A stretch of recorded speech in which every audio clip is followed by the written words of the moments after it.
Hi, I'm Tony Ayupi, and I make comics and zines. And you are listening to 11 O'Clock Comics.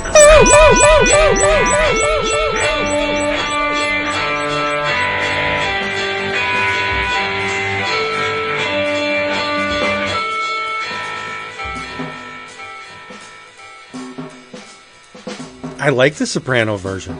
I think we're rolling with that. I had to pinch myself. It was cute. Step back. I'll pinch myself. Pinch myself. To sit upright and everything. Yep. Hiya. Did you see him break the or set the Guinness records? I did. Did you watch that episode? That was great. I did. You do know that anybody that pays a large sum of money to Guinness can get any kind of world record they want. I mean, you have to perform, but the whole thing, right. The whole thing about. And he did say it was expensive to fly you out here. So yeah, biggest number of people dressed like Uncle Roger, like that's a make believe. Right. Oh yeah, no one's gonna. Yeah, that's. But it is. Not, I mean, he paid for that. He paid for that. Right. Yeah, it's in the book. He's got the plaque and everything. But I don't know. I don't know anybody. The cracking eggs. I can see somebody on a whim trying to break that. But no. He fucked dressing that up. As he did fuck that one up. But I'm saying like that one I could see somebody wanting to. Oh, they did that. I could do that too. I don't know who's going to sit around and going, hey, you know what I think would be fun? A bunch of people listen or watch or whatever. So let me see if they'll all get together and they can dress like me. That's fun. That's not something that someone's going to try to do. No. But the eggs, yes. The ladles with the fried rice, yes. But I mean, the more elaborate pranks or events. No, but yeah, I mean, yes, you're right. Whatever you want to pay, whatever Guinness wants to charge, if you want to be in the book, so be it. Right. I guess we can always ask Bob how that went. Hey, everybody. What's up, people? It's 11 O'Clock Comics, episode 950. After this, we're done. And I am Vince B. Oh, you are Vince B. And what an episode to go out on. It'll be a hoot. But we're short. Well, we're shorter because few people can come in who is as tall as Jason. So we're shorter tonight, but we more than made up with it because we have one hell of a friend, a brother, a comic reader who knows his shit. Who is it, Vince? It's Caleb, our buddy Caleb. It is me, and yes. this stool. I mean, the stool feels different from the last time I was here. I don't know if like Tony or Tana did something to it, but the chair is it's odd. We like Tony had to oil the Symbian. Yeah. Tony leaks. Tana does not. Well, yes. You know, the thing about Tony is what he lacks in height, he makes up for in length. So I cannot confirm that, but I'll take your word for it. And you heard it here first. Yes, in case you were wondering, that person in the middle was David A. Price. Because you didn't say your name. I'm all flustered that Caleb is here, man. That's right, I am too.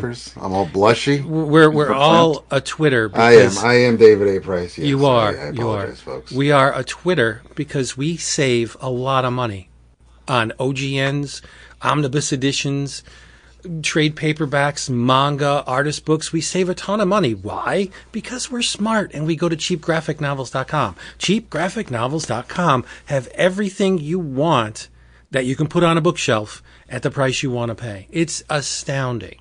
I just got 2 boxes. I got a box. No, I have 2 boxes coming. One, the Godzilla omnibus. Are we all going to go nuts when we get that? I'm still on the fence. Okay. I didn't pre-order it. And 2, I have the second Defenders omnibus coming. And I got it from cheapgraphicnovels.com for $40. Yeah. It was in the super sale thing.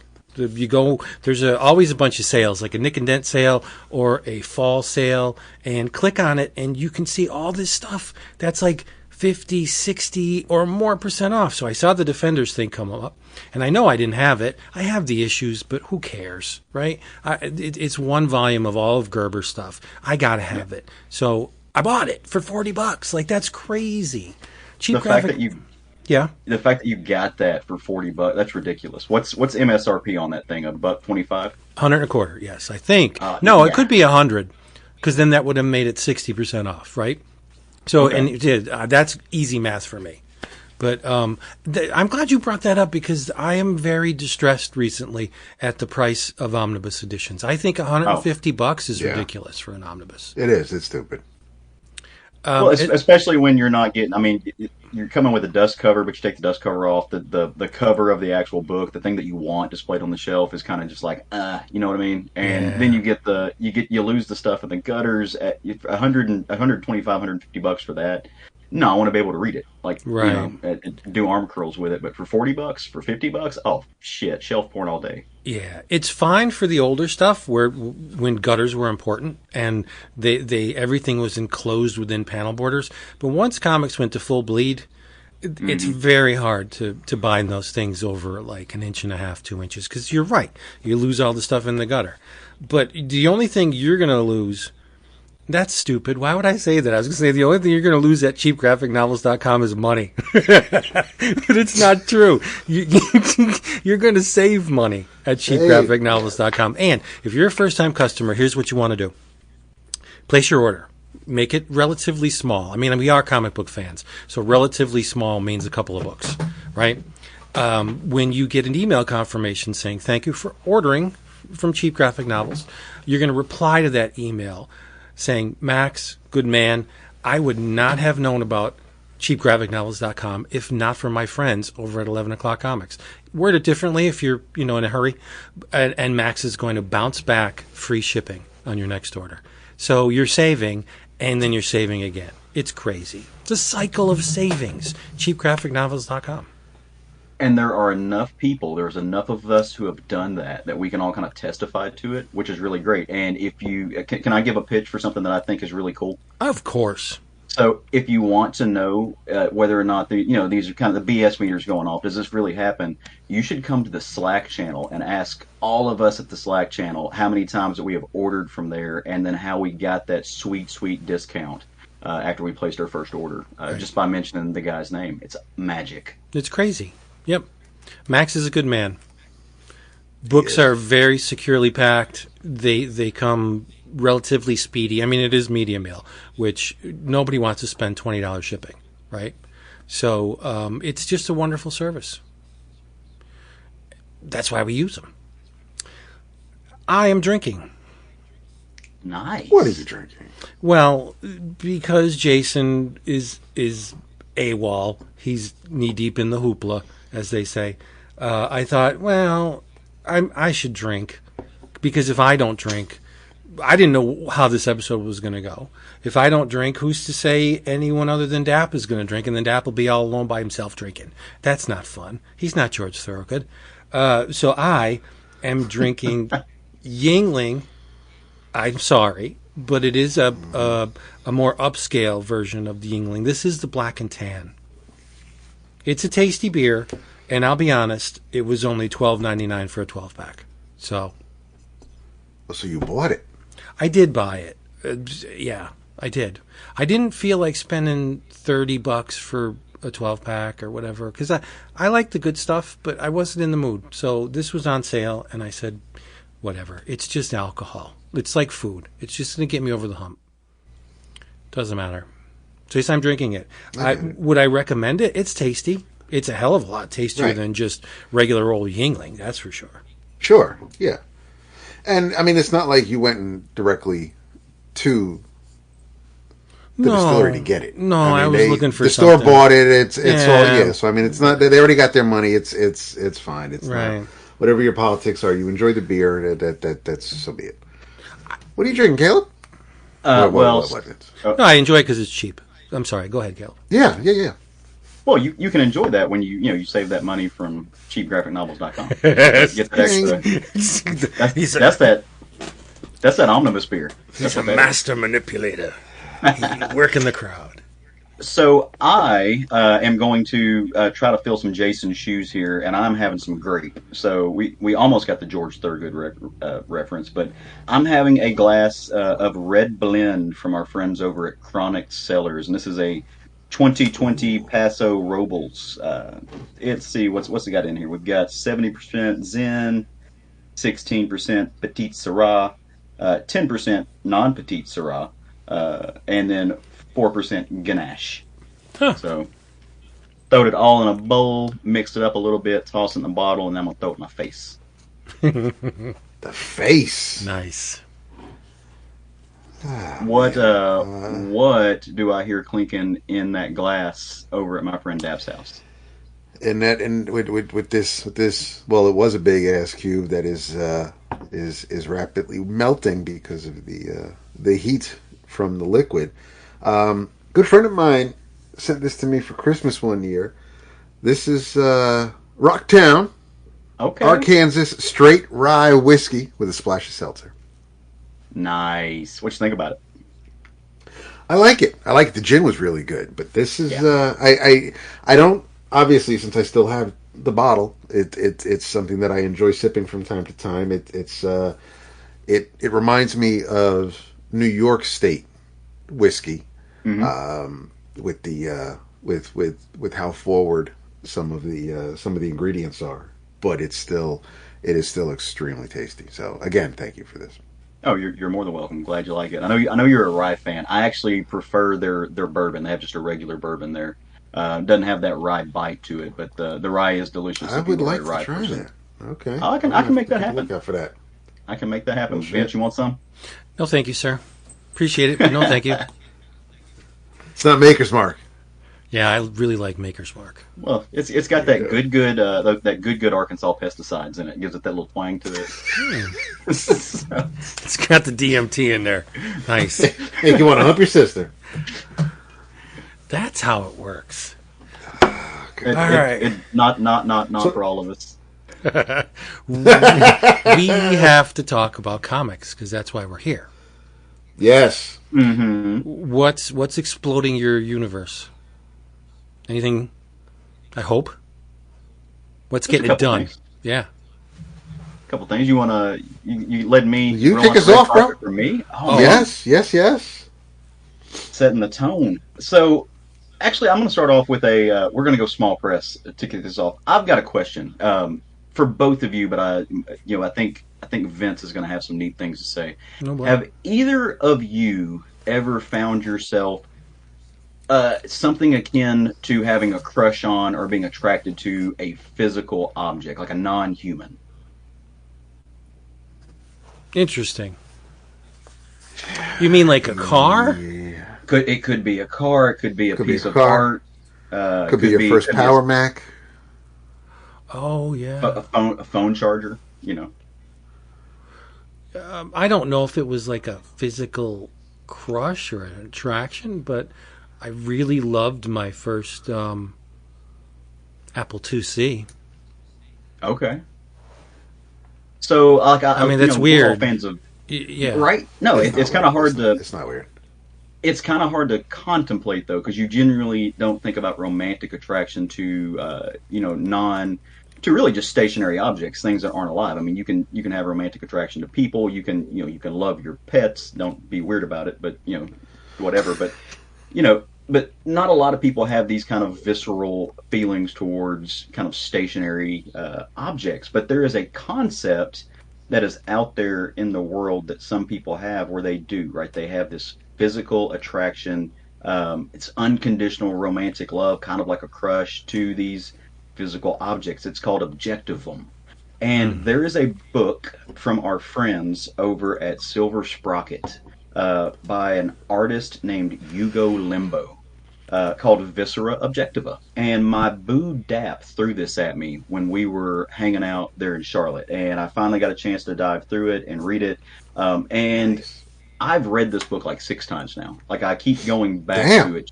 Yeah, right? Like, it's a Viscera Objectiva about Viscera Objectiva. I can say for me, the only thing I can kind of think of that I've ever had this feeling to, or anything akin to that Objectivum, is a painting, and it's a painting by Ivan Albright. If you ever go up to the Art Institute of Chicago, you can find it hanging out there. And it's the painting is something. It's a painting called "Into the World Came a Soul Called Ida," And if you know Ivan Albright, right, he paints in oils. It's incredible layers. He uses a bunch of colors, psychedelia done in the 40s before psychedelia was a thing. He doesn't paint pretty people. He doesn't paint pretty things. It's warts, and if you look in the corners, it's got all the colors of an oil slick on a wet piece of concrete, right? He just goes crazy with the darks and the layers. And I saw this painting and I fell in love with it. I thought it was absolutely gorgeous, and so I keep going back to it to kind of find, where it can leave its mark and the new things that change. And that's the closest I can come to really understanding what Yugo Limbo is saying here, because Yugo Limbo also has Objectivum, right? He is, they, I should say, is a person who falls in love with objects. And he writes this story about this character named Vito. And Vito is a tailor by trade. He's an interesting person. Kind of lives this bohemian life. It feels like it's modern era, but not a lot of folks who are considered tailors are breaking banks over here. But he happens to stumble upon a doll one day, and in his little bohemian life, he grabs it and was like, "Hey, I'm going to do some work to this thing, stitch it up, put some stuffing back in it, put some clothes on it," and just over time develops a relationship with this doll, this thing that doesn't talk back. He's not hallucinating. It's not like this inanimate object is speaking back to him. He's not hearing voices. He just goes back to it and he cares for it. He makes sure that its clothes fit. He makes sure that it's, the dust is not collecting on it, that it's well kept and well kempt. And it's over time, as one does, and sees little tears get into it and fixes the rims and mends the proverbial boo-boos of this doll.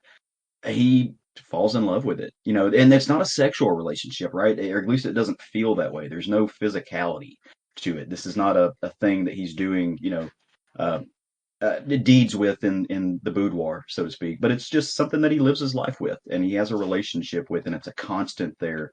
And to some degree, he's got control over it, right? Like he can sit it where it needs to sit. And interestingly enough, this doll looks like a little Robert Plant doll, but with some clown features. But as he goes through his life, he just kind of leans into it and accepts it for what it is, and kind of embraces this relationship. It does turn physical to a point. He expresses his love for it. He kisses the doll, and they just go about living life with this. Which for me, sitting here, I'm being a member of the queer community. It's a little bit easier for me to kind of wrap my head around the penumbras of romantic relationships and figure out where these things can fit in the universe. And kind of a live and let live person that I am. To each their own, right? I don't particularly understand this, but I don't particularly need to know that it's making him happy and it's giving him some fulfillment. And as you go through the story, you kind of see this relationship pull him out of a depression. It's what that character needed. So it's a fun book. It's cartoonish. It's done in black and white. The entire thing is, but it's also multimedic. You can see where some things have been photocopied in. You can see where they've been digitally manipulated. There are some literal pictures that have been photoshopped in there with it. And the book itself, I mean, you guys have read Silver Sprocket books. You know that they don't shiv when it comes to the paper, right? Like they're going to use good stuff. Almost like cardstock. It's got a texture to it. And for a book that is about loving objects and relationship with objects, and the fact that they're giving this to you, it is an object. They put some tenderness into it. It's a really, really neat production. So if you have not read this, I would seek it out, because it's going to make you think some thoughts. It's one of those books. I put up a longer post in the Slack this past week, kind of saying, hey, I'm at a weird place with comics. I haven't fallen out of love with them, but I'm no longer really dedicating time to things that don't have anything to say. Right? We read a lot of books, and there's a lot of all kinds of books. It's not limited to superhero stuff, but there's a lot of stories out there that they're stories for the sake of being stories. It's all plot, and then they went here, and then they went there, and there's not a lot of communication happening there. I need a book that's telling me something, whether I agree with it or not, whether I really comprehend it or not. I need a book that I can talk to, that I can have this kind of internal dialogue with, and wrestle with, so to speak. And this is a book that does that. And so I think that's why I keep going back to it, because it it's this ongoing conversation with what it means to have attachments to things and to people, and to kind of develop relationships um, with yourself and how you view objects in your life. And as a collector, that means a lot to me. And I don't know that I have this level of feeling to the things that I collect, but I think as collectors we do, right? Like we have attachments to some degree, and we're all kind of, as as we fill our houses with long boxes, and we fill our shelves with those tomes that we get, from discount graphic novels and stuff like that. We kind of have to think about why every once in a while. What does it mean? What's it say about us that we dedicate such a large portion of our income and our lives to these things? And I don't know. I don't have an answer for that, but I think Yugo Limbo is onto something. I think there's something kind of to figure out about that with these attachments. Neat. I've read this. I have. Oh, nice. Yeah. I admit I found it a bit confusing. And because I was confused, it was a bit disconcerting and a bit scary for me. I love the aesthetic. I think the visuals are, I can look at them all day. I think there's a nice diversity among the drawing, and like you said, the manipulated images. There's a little bit of a collage feel to even the artwork that's not collage. It just looks like there are things pieced together, and I like that. I like the approach. I don't want to say problem, but my unstable ground was due to the tailor, because I couldn't nail down the gender. Well, and I think that's done purposefully. So if you read some of the back matter, Yugo Limbo has I don't know if Yugo Limbo wrote it themselves, but there's a blurb about who they are, and they're non-binary, right? So they now if you're reading the small blip in the back about Objectum, where Yugo is saying, hey, the first time I felt anything akin to romantic feelings was for a statue in Chicago. He says Yugo says, I'm a guy, I'm just a man, I'm just trying to figure out my place in the world. But then another place Yugo goes by they. So I don't know, and I think that's part and parcel. But it's interesting with that, because again, we're talking about romantic attachments, and inanimate objects don't have gender. Right, so That's how true. do you, Yeah. we name our cars after people? Sometimes we say, that's my guitar. She's amazing. BB King's got Lucille, but it's an inanimate object, right? This doesn't have gender, and so what does it mean to have a book about these things written by somebody who's non-binary that then leans into the idea of a construct for a construct, right? And breaking that. I can understand it, but trying to inject myself into the character, it's if the object of your affection doesn't show any signs of life, to the point where it can't answer your questions or return your emotions or approximate your emotions, or the inanimate object exists and it's obviously adding to the attractor's life in some way. I don't get it. I don't understand it. I'm not saying it's wrong. Hey, you do you. It could be a head of lettuce. Just roll with it. But the gender thing, because the tailor's her suit, but yet has breasts. So it was a little off-putting for me, because it's like, which street am I don't understand. Like, where am I going with it? How do I, it's probably a problem with me, because I shouldn't need gender to identify a character, right? I should identify them, but what they say and what they do and how they act and all that stuff. So yeah, it's just, it was a way of reading that maybe I'm definitely not accustomed to. So it compelled me to finish it, but it again, like you said, there are questions you will ask at the end of this thing, and one of them was, is this a me problem? Like, do I need sex organs in order to identify with a character in a certain way? And when they're mixed, as the tailor, why did that knock me off my stable footing. You know what I mean? So, I mean, it was a worthwhile experience for me. But like I said, it was a little bit scary. It was a little bit uncomfortable. It was, and I love to be uncomfortable. That's my thing. And so I love that Dap gave me this book, right? Because it you know, he and I have had lots of these conversations about the world that we live in and stuff. But I thought about you several times when I was reading this, because as we have heard you say many times when we talk about you know, a variety of books, these aren't people. So when we talk, I mean, you know, Alan Moore is a great example. He wrote this book about that has arguably some sex with some, you know, some drawings that looks like underage people. Oh, they're definitely underage. Yeah. Right, but as you say online, these are, or as we talk about, these are just lines on paper. These are not real. So even though they are depicting something, they are not. This is not a pipe, right? This is not the thing it's depicting. It's a message. It's an interpretation of it. And so I don't understand it either. And I think that's why I love it so much, is because this is making me, and I think it's meant to make us have that conversation, right? To kind of wrestle with something that we just, inevitably there's not an answer to, right? It's an ongoing, it's an ellipses.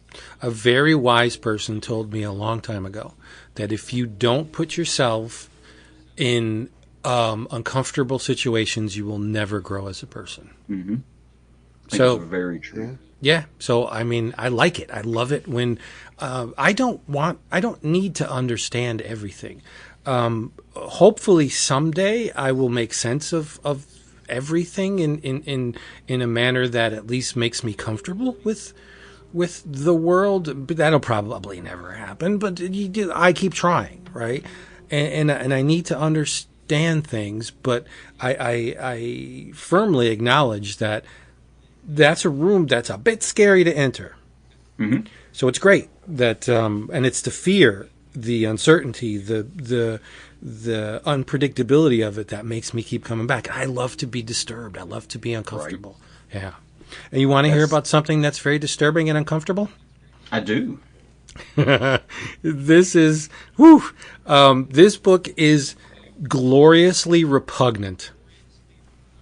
It's one of those. It is one of those books that you will feel. You won't need a shower after you're done reading it. You'll need to be hit with a high pressure washer, because this book is sleazy, and I loved it. It's called Slasher, and it's written and illustrated by Charles Forsman. You know, The End of the Effing World, Charles Forsman. Yeah, it's published by Floating World, and it's just. It plays out like a great exploitation movie from the 70s. Is there a message within it? Maybe. But for me, I was gliding on the surface level with this book and loving it. I went back and read it again, and who knows what he's trying to say with this, because I think it's very straightforward. You have a young lady named Christine. Hates her job. During her performance review, you know, her boss hits on her, and he's an overweight dude, bro, and just wants nothing more than to get in her pants and add her to his list of conquests. And you know, she just hates it. Her father recently died. Her mother's an alcoholic, so the home situation is not great. It's not wonderful, and she hooks up with a young man named Joshua, but not physically, not in the same physical space. She starts a relationship with him online. It's a digital relationship, right? And Joshua has his own share of problems. He's ultra skinny. Like, his mother, who is a deranged holy roller, dotes on him. Sometimes she dotes on him. It vacillates between doting and abuse. I don't think she feeds him enough, or he either doesn't eat enough he's skeletal thin, and he's in this relationship with Christine, and they seem to have the same proclivities. Here's the deal with Christine. As a young child, she watched somebody break their head open. And the blood that issued forth caused her to have her first orgasm. So Christine can't get off unless she sees blood. So what Christine does, familiar. Yeah, what she does is she breaks, she shatters. She goes on a rampage, buys a knife, hooks up with a guy at a bar, just cuts him apart. She then turns around and entices her boss into a situation where she kills him. One guy was dropped off his wife and child at a liquor store, and he's berating this woman all the way into the liquor store. You lying whore, go get me my beer. And Christine is in the liquor store and sees the woman crying. So on the way out, she goes to the guy's car, bends his head back and just slices his neck open. Just kills him. She kills a guy outside of a Quickie Mart. She goes on a rampage. She goes on a killing spree and picks up a black leather skin tight. Well, that's redundant. A black leather outfit with the mask, with the zippers and stuff. And she plans to make her way to Joshua. Right? She's going to connect with her boyfriend because she needs him. He knows her. She's comfortable in the fact that there's a person in this world that completely understands her. Her mother doesn't understand her. Her mother doesn't feared that she may be gay. That's the type of person the mother was. She feared. And when Christine said, I have a boyfriend. Oh, thank God. But he doesn't live around here though. Christine does have a sort of a sounding board in her neighbor. It's a young gay man named Jonathan that came back home because his father's dying of cancer. And one of the lines in the book is, I'm paraphrasing, and Jonathan says, yeah, I guess Dad forgave me for liking penises because he's going to die. So he's basically waiting around for his father to die. But he's one of the very few people in this book that Christine can, he's a smart ass and he's aloof and really isn't all that, he pretends that he isn't all that concerned with Christine, or maybe it's real. Who knows? You can't really tell. But he's a person that she can bounce sentences off of. She feels comfortable doing it, I guess. But the brilliance of this book, and it occurs in both the narrative of the book and it occurs to those that perceive the book. There's an incident that happens in the story, and it spills out of the pages into the reader. Christine is catfished. The boyfriend, Joshua, doesn't exist. Someone was pretending to be someone else. And as you're reading it, you don't know this. Because the narrative, the storylines for the boy are played out as if they're really happening. He's a physical character in the book. His mother exists in the book. All of the interaction between he and Christine, you see Joshua, the skinny kid, typing, and you see what the reaction the mother has to him, and it's all fake. The reader is catfished as well as the main character.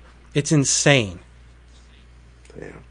I like that. And I maybe shouldn't have spoiled it, but this book is a couple years old. Right. Yeah, let's see. Let's see when this came out. 2017. So I think it's okay that I spoiled it. Yeah. But it's wonderful. It is disturbing. The ending, you won't forget it. Because she can only orgasm at the sight of blood. At the ending, she's in a position where she has to retreat from the cops and she's alone. So what do you think happens? I won't explicitly say it, but read the book. It's very, very disturbing. When she goes to the boyfriend's house and discovers that Jonathan doesn't exist, that it's someone else, it's a brother team that abuse her to the point where they bash her in the head with a rock, cut off her hand, and leave her for dead in a pit that they used to discard deer carcasses, hunted out of season, by the way. So these are not nice people. They live in a trailer.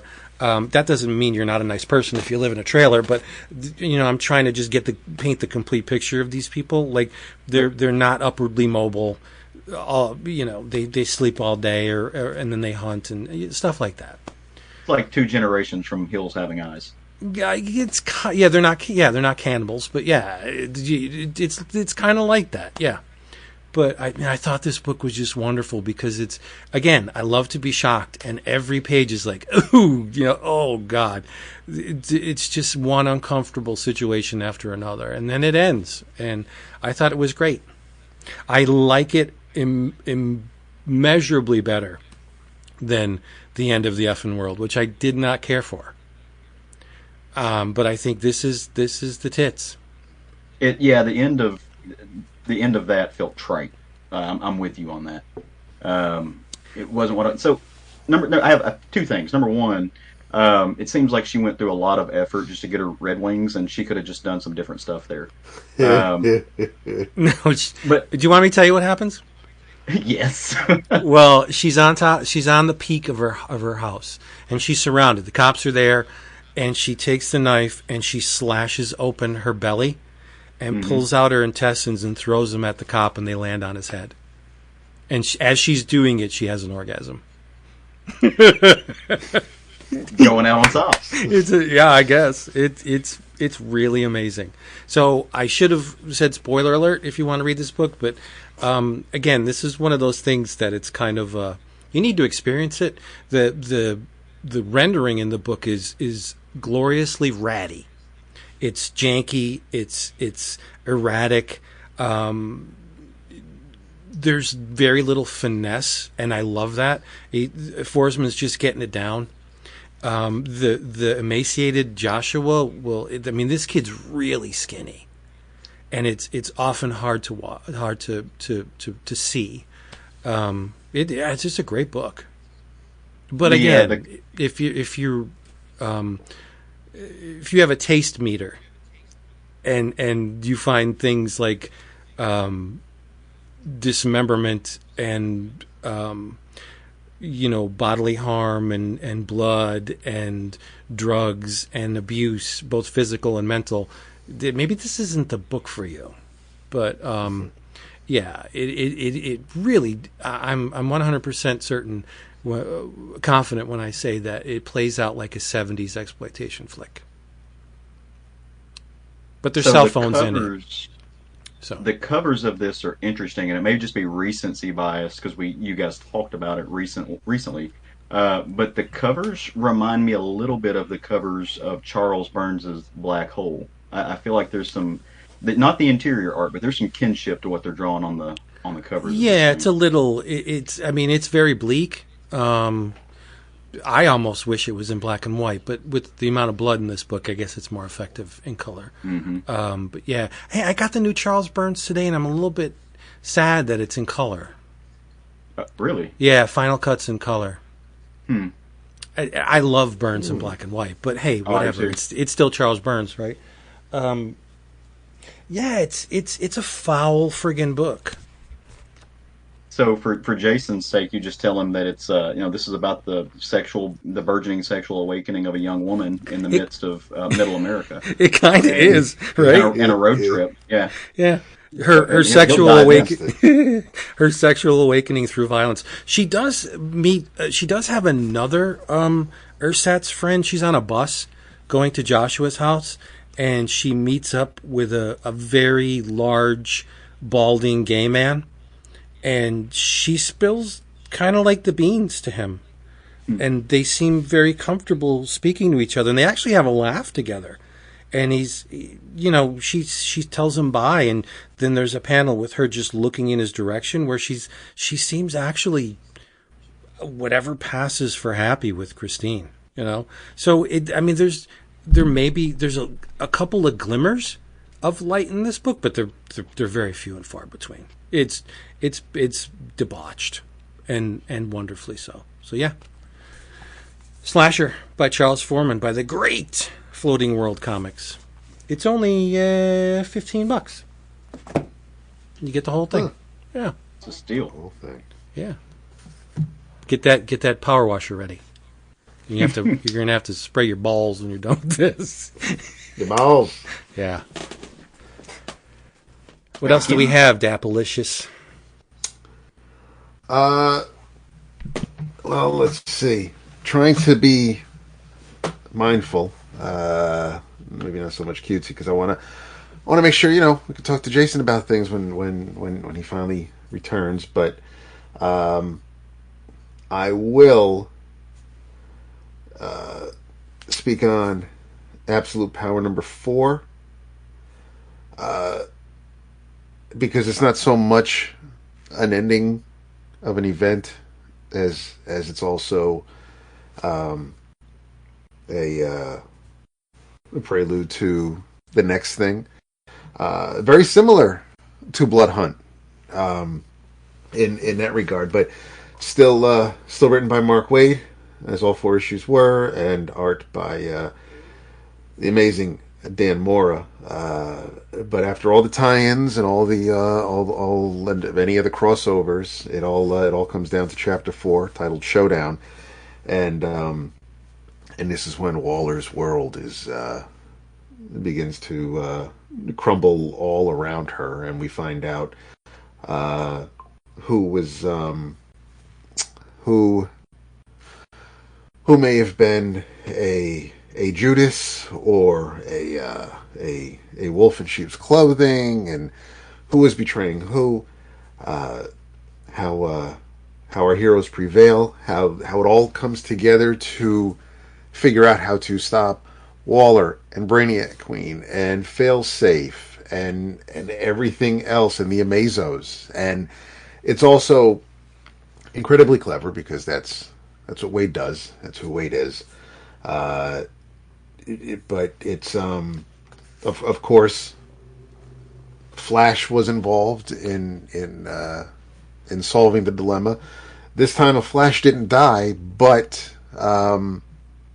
when our heroes thwarted the Amazos, when the powers were to return to their rightful owners, they kind of didn't. And there are some pretty interesting panels. There, apparently, Fire and Ice's powers got kind of swapped. They're I don't know if that gets figured out in between issues, between panels, or if that'll actually be a potential storyline. But yeah, everything everything doesn't go back the way it's supposed to. But we still had we still had a fantastic, as far as I'm concerned, a finale. The way everybody came together, the way you had there was an awesome panel that I cropped out that I'm going to post almost everywhere. But there's while Barry is trying to close the doorway, the portal, Hal,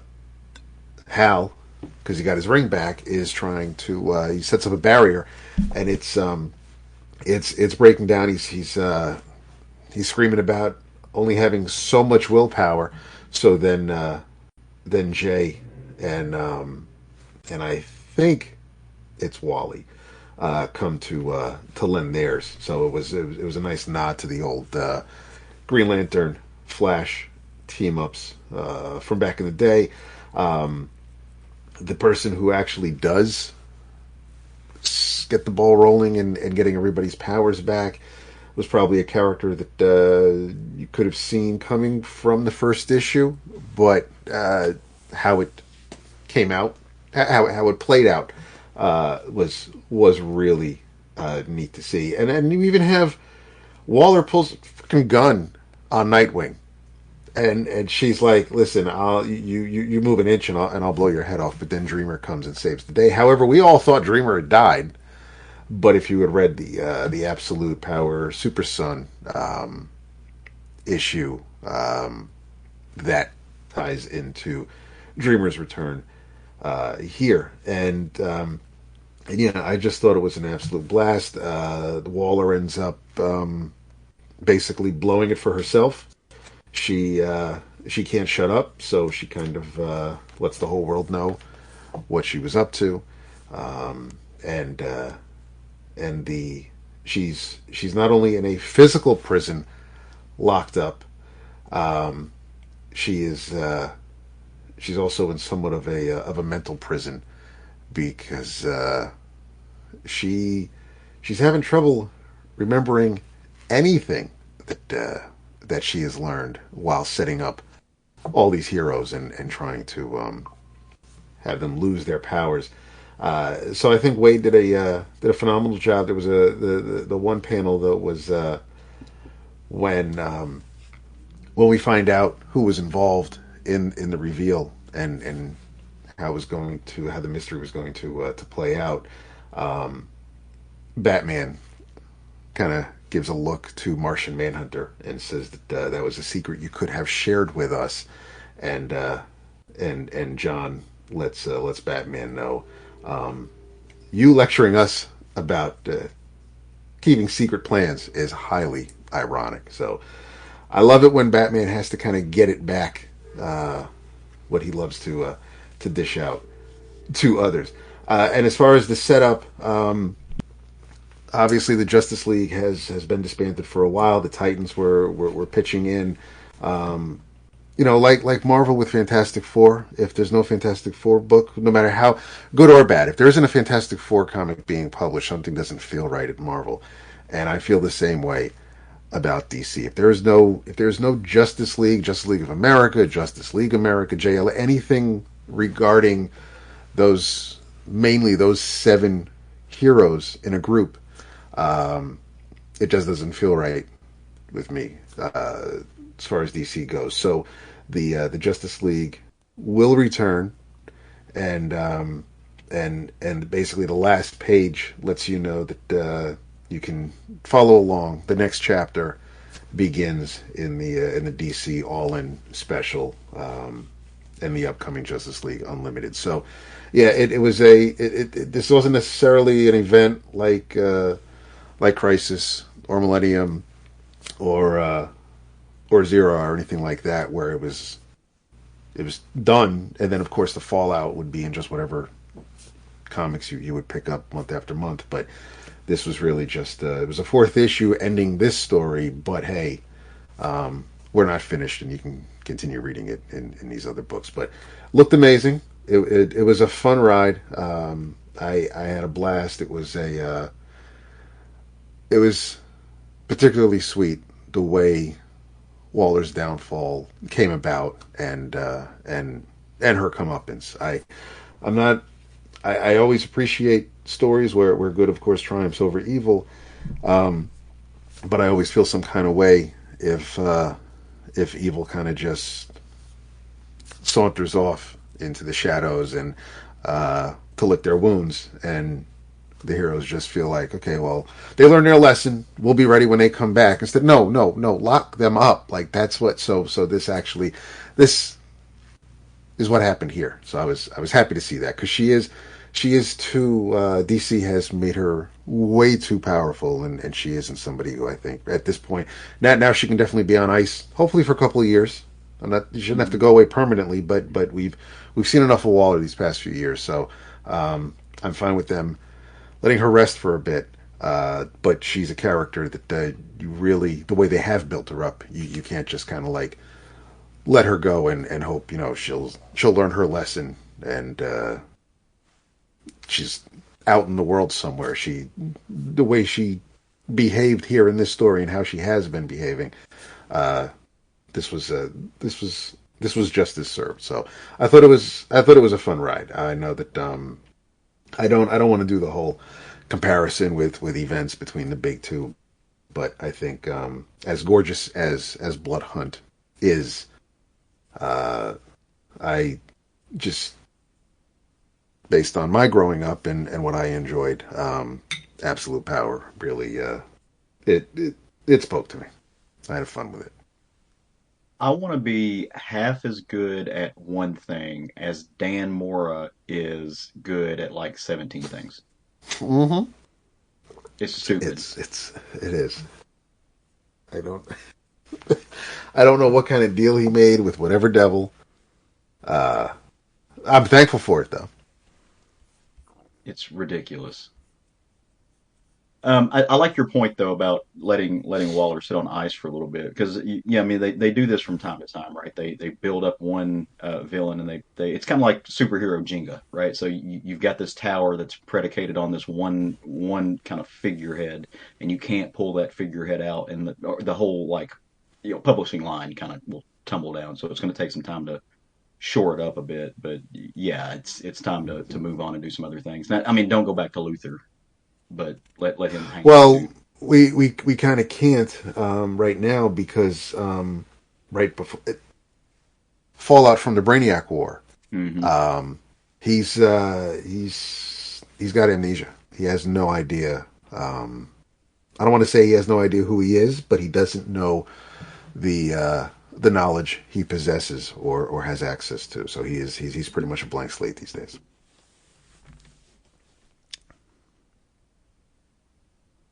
So we'll have to get somebody else on the board, which, according to the All In special, I don't know if I'm ready for that because that feels like that's been a well that's been tapped way too often recently too. I haven't read that yet, so I need to dive in. So well, we won't get into it tonight, especially since I'm pretty sure I know how Vince feels about it. He's awful quiet over there. Yeah, it's dog water. It's garbage.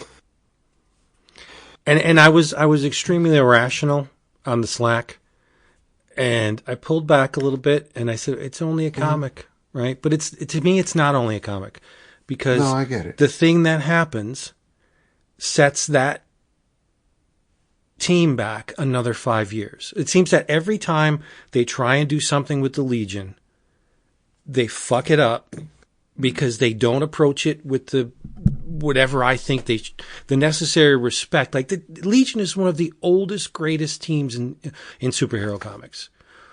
DC can't seem to give the Legion their due. The last time we had a really good Legion book was, to use that name again, Mark Waid and Barry Kitson. That series was really good.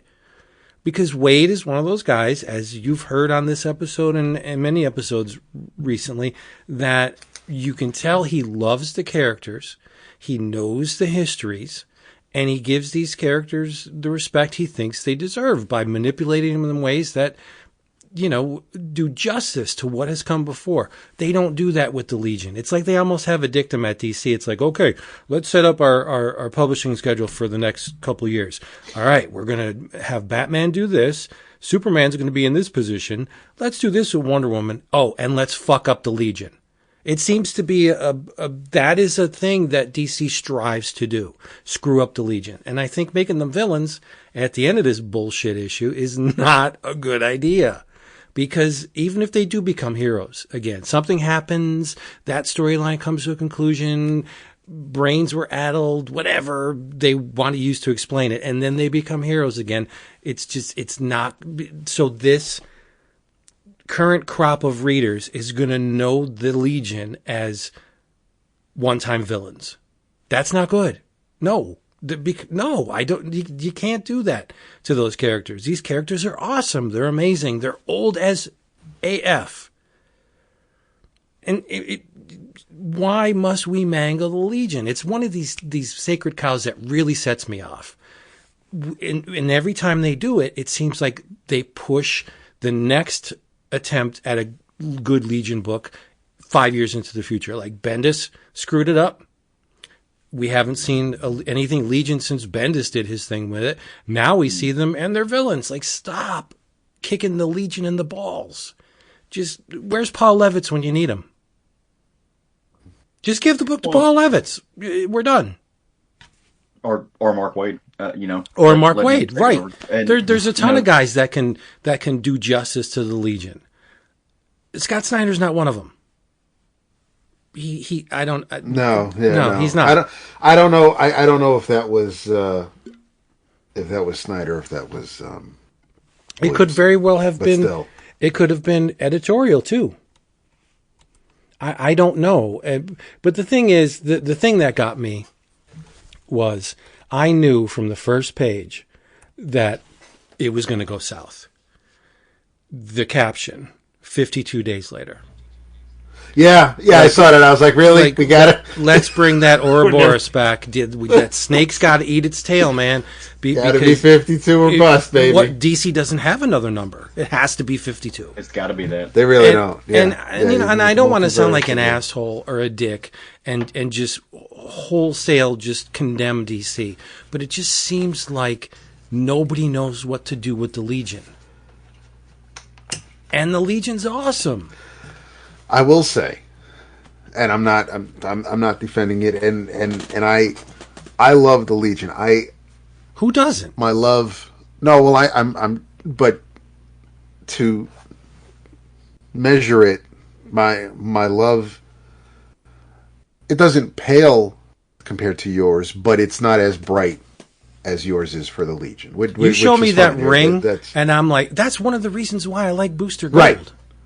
Like, yeah.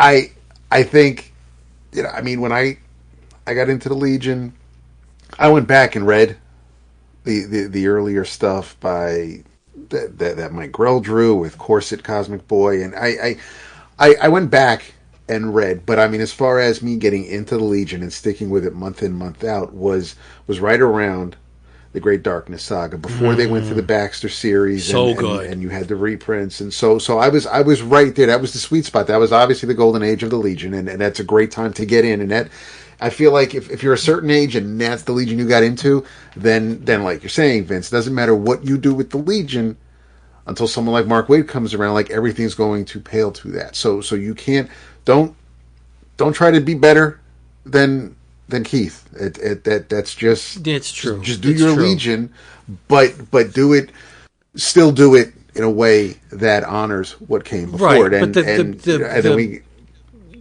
Waid series was brilliant because who on what character did they tag the Legion in the DC universe? Superboy. The Legion rode Superboy's coattails for a while. Yep. And to do it to Supergirl, to do it to Supergirl was just plain smart. It was brilliant. It was brilliant, right? Halfway into the series, and now it's the same thing, but with Supergirl, and it was great. And whether we had, 5 years later, and we had Legionnaires, and we had the Legionnaires 3 during the that was fun. That fun miniseries with. So I mean, I really really like the Legion. So I'm always willing to give any Legion series a shot. I do appreciate that. I'm not feeling I'm not feeling the way they were portrayed in the All-In Special. But I did appreciate the connection to Darkseid. Sure. I mean, that's Legion 101. So it was neat, because I have a feeling that if they decided to, at least, my thing is, they used the Legion. They didn't come up with analogs. They didn't try to do. But then again, if you could have used the. Yeah, but they got scars. You could have used the evil Legion, and then the Legion could have come in and saved the day or whatever. I mean, I'm not trying to write for them. I don't know what's going to happen after the All-In Special. Right, and that's another thing. I don't know where they're going. I don't know where they're going, but I guess maybe the point I'm trying to make is, I don't care where they're going with it, because I know it's just gonna call me a defeatist, call me a pessimist. I know it's just gonna end in tears, and it's just gonna be another Legion book that doesn't work. I don't want to be down and on DC, but I don't see anything good coming in this. Look at these characters. It's what is this, the 90s? Let's just scar some characters and well, yeah, the scarring is the new piping that Jim Lee brought to everybody's outfit.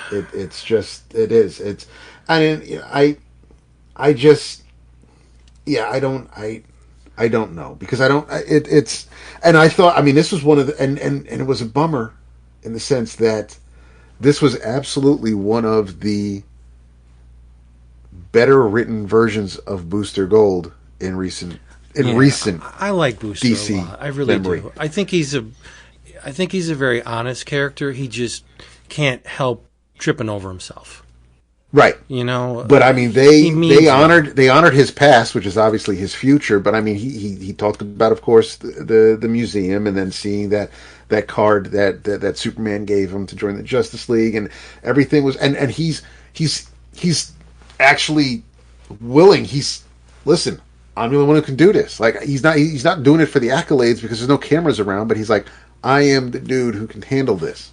I'm gonna go. And I haven't seen that out of Booster in a good minute. So it was nice to see the Booster representation here. But yeah, I mean, it was, the flip side with the Dark Side story was extremely interesting, but I didn't get that far. It explains how we got basically to those last few pages. And there's a New Gods series coming, so I understand why, they're pushing the Gala back and stuff and Dark Side. It just makes sense. I don't know. I hate to be that guy. I really do. I love these characters, and I guess it's a case of I have to come to the realization that, again, these aren't being written for me anymore. Well, we've aged, right?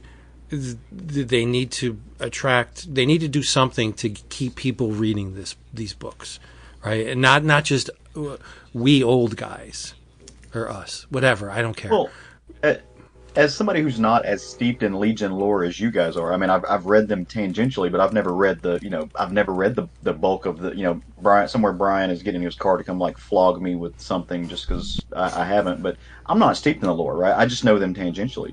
But there's something to be said about kind of this notion that they're not written for you, and that may be true, right? Maybe they are trying to bring new readers in, but these are at the end of the day legacy characters too, right? And so the part of that makes DC. I mean, if you love Wally, it's because you know that Wally has a long and storied history. If you love the Legion, that history has to play in there.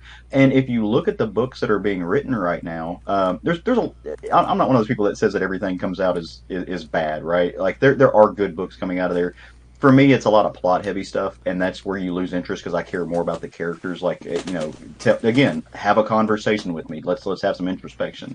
But Wade's a good example, right? Wade is the king of this, and so maybe he's the best example because he can write you a story where he plays with the characters, he keeps the characters fresh, they feel young. I do think that they entice new readers to come into Wade's stories, but it also pays homage and is steeped in that history and that legacy. So when they change them up with the idea that, hey, maybe this isn't for the old heads or old readers, the question then becomes is who are they being written for, and what do you want those people to do with them in 10 or 15 years? And I don't know what answer there is to that. I know that when Bendis did it, it didn't feel like he had a plan for those characters. He didn't feel like he had a legacy for those characters. I don't know who that series was for. I think it was for no one but Bendis. He was just trying to do stuff that attached itself to Naomi and whatever. But again, I realize that I'm being a hypocrite when I say that this villainous Snyder Legion is so different and so weird that they're not doing the Legion justice. Blah blah blah.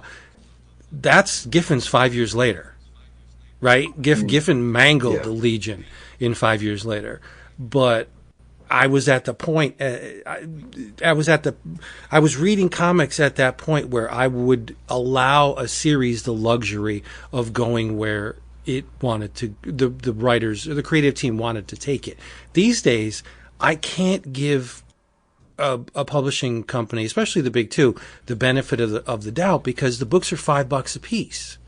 So if you read say 10, 12 issues. Like, I'm going to throw $60 retail at DC and maybe enjoy the story. You know what I mean?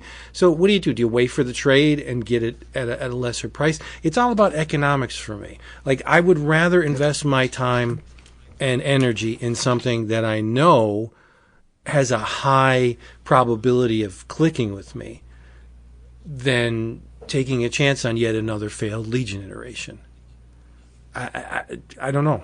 I would, if books were, $1.99 or $2.99 again, yeah, I'd give them the chance, but you can't now because it's just too expensive. The more we buy, it's ridiculous. The price, I just sound like an old fart, so I'm just going to shut up. But I just want a really good Legion book. That's all I want. Give me. I think like Fantastic Four, there should always be a Legion book at DC. I don't care if they lose money on it. Publish a Legion book all the time. Yeah, that's fair. I mean, we've gone longer without a Legion book than we have with the Justice League book, but that's absolutely fair. Because I mean, the Legion is basically DC's X-Men. So yeah, I mean, if we have an X-Men for book, real, we should absolutely have a Legion book. Yeah. And I don't. I mean, and I'm not defending it. I'm not trying to make excuses for it. I am wondering though, because this double-page spread says, not only does it say to be continued across the DC universe, the other page says to be continued across the Absolute universe. So there's a slim chance, I doubt it, but there's a slim chance that this Legion is just for the Absolute imprint. And you, that would be don't have to worry about it in the main. Right, DC but I mean, it's still Legion. And it's still Legion, and it's still and it's still Darkseid. So I'm pretty sure they're probably going to be a bridge between the two. But how do you reconcile the future in any publishing imprint, like whether it's Absolute or whether it's DC Universe proper? It's still a future, right? So that is the stage on which the Legion acts. So I don't know. Well, and there's the meta. I was just going to say there's the meta aspect to it as well, where we live in a world where there is now a Ultimate Spider-Man that hangs out in whatever Earth 616 is. And, we had these separate universes, and they're totally different, and we're going to try these new things, and then it works. Okay, let's put it in the regular universe. So it's eroded some level of trust, at least for those of us who have read these series for long enough to say, hey, no, that we're playing with these characters and we're doing something different. And Batman's going to be evil and stuff like that, and for a little bit, but we're going to bring these back and we're going to rectify it because it's not really your Batman. We're just playing with the characters. Yeah, and that's fine. That's what Miller did with Dark Knight, right? But right?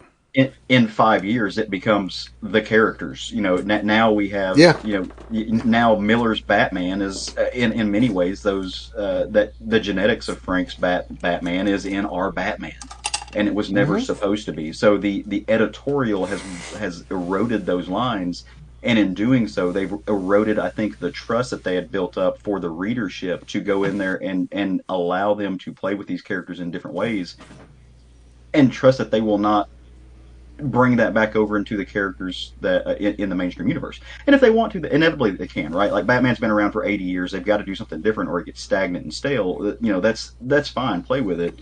Do what you want to. But, not everybody's coming along for the ride. Right. And I think for as much as Crisis fixed, Crisis broke a lot of things too. Notably the Legion. But I think Burn. Well, yeah, Burns, but it was a contingent on Crisis, which everything was at that time, right? But I think what writers need to really carefully, if you're going to introduce a new mechanic into the DC universe, which traditionally has been far more convoluted than the Marvel universe. Marvel universe was simple. Right? For many, many, many decades, Marvel was the simple universe. You had the heroes, and they lived on this planet, and that's, for the most part, that's what it was, right? But DC, not so much. They had the multiverse, and there was stuff going on all over the place, and you had to remember, or you were told what Earths all these characters came from. And then Morrison came along with Multiversity and really fucked things up. Yeah. Right? You had the Orrery of Worlds, you had 52, that kind of, again, added infinite layers of complexity to the DC universe. Just make the damn stuff simple. I think simple works. Do you really need all this shit when you got a character like Batman and Superman And Wonder Woman, like, these characters speak for themselves. They're very simple characters. They're complex, but on the other hand, they're simple. Superman, alien from another planet, really strong when he comes to our planet, raised by great parents and just wants to fight for truth and justice.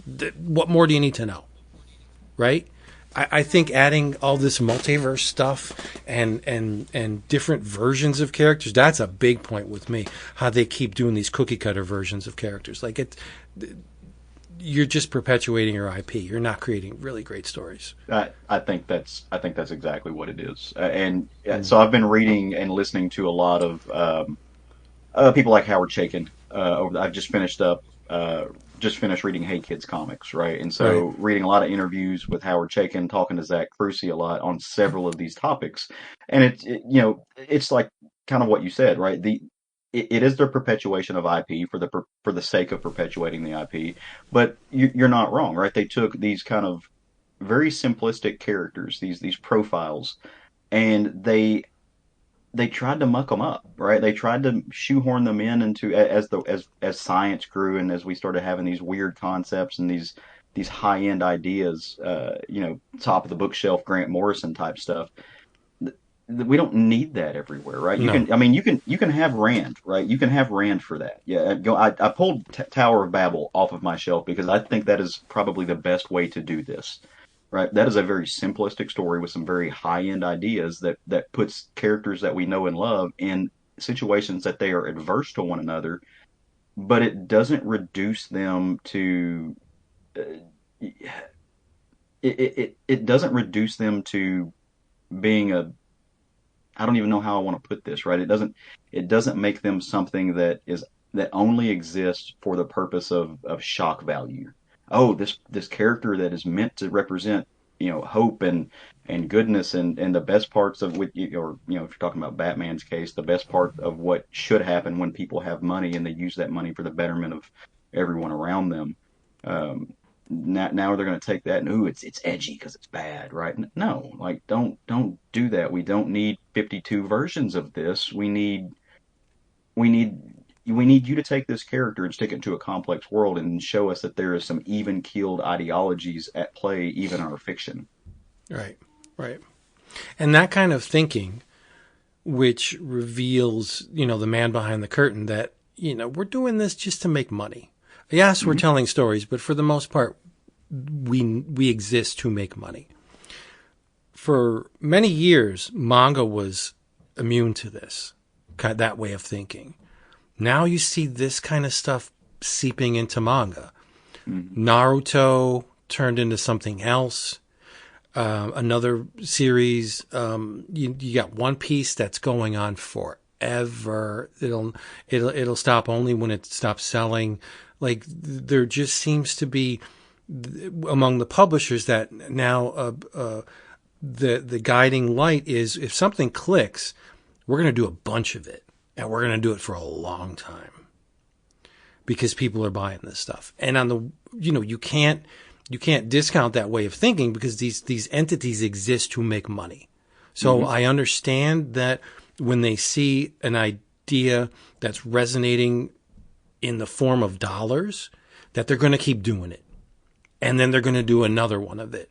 A similar thing that's not the thing, but that's a lot like the thing. Because if you like that thing, you'll like this thing. No, you know what I mean? And I know that's weird, but that's the way comics work today. Well, it's the way superhero comics work, right? Yes, exactly. That's I think you have to predicate it on that. All of this is pulling from a very shallow. Whether we're talking about manga and Naruto, that's just superhero comics. It comes from a different pretty country much and culture, yeah. But it's superhero comics, right? Luffy from One Piece, right? That he is not as smart as, but he has all of the spirit and the same powers as Reed, right? So and that kind of goes without saying. All of this is pulling from a very shallow pool, right? It's building on everything that Jack and Steve built and Stan to a degree. But how do you disconnect these people? Right, but again, you take that, and I think what you're saying is, hey, I'm seeing these same elements in these other things that once escaped it because they were far enough attenuated from it. Right. Well, that's not going to always be the case because again, you're playing with the same dynamics. You are playing with the same craft of writing, the same skill set, and it all stands on Jack's shoulders. Well, I mean, or actually, it all stands on Siegel and Schuster's shoulders. But Yeah, I'll go with that. That. Yeah, I'll go with that. So it's gonna inevitably all kind of reach the same end, especially when you factor into the point that these are owned by companies that if they don't make money, they no longer exist. I mean, that's why corporations exist, right? Corporations exist to perpetuate the corporation. It's that art. It's that dichotomy of art and commerce. And this is you really art, right? you really can't have one without the other. You can't just keep throwing money at art for the sake of it. Yes, it's a worthwhile endeavor until it's not, until you stop making money. And I totally understand it, but I mean that's how mainstream comics work. And I get a kick out of this Ultimate Universe. Ultimate Universe is no different than the regular Marvel Universe. It's just a different coat of paint with maybe different characters.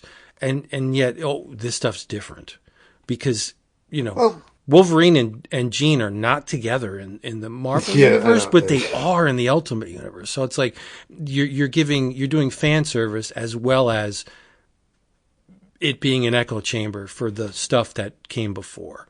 Only in different, there's a different inflection on it this time. It's the same stuff.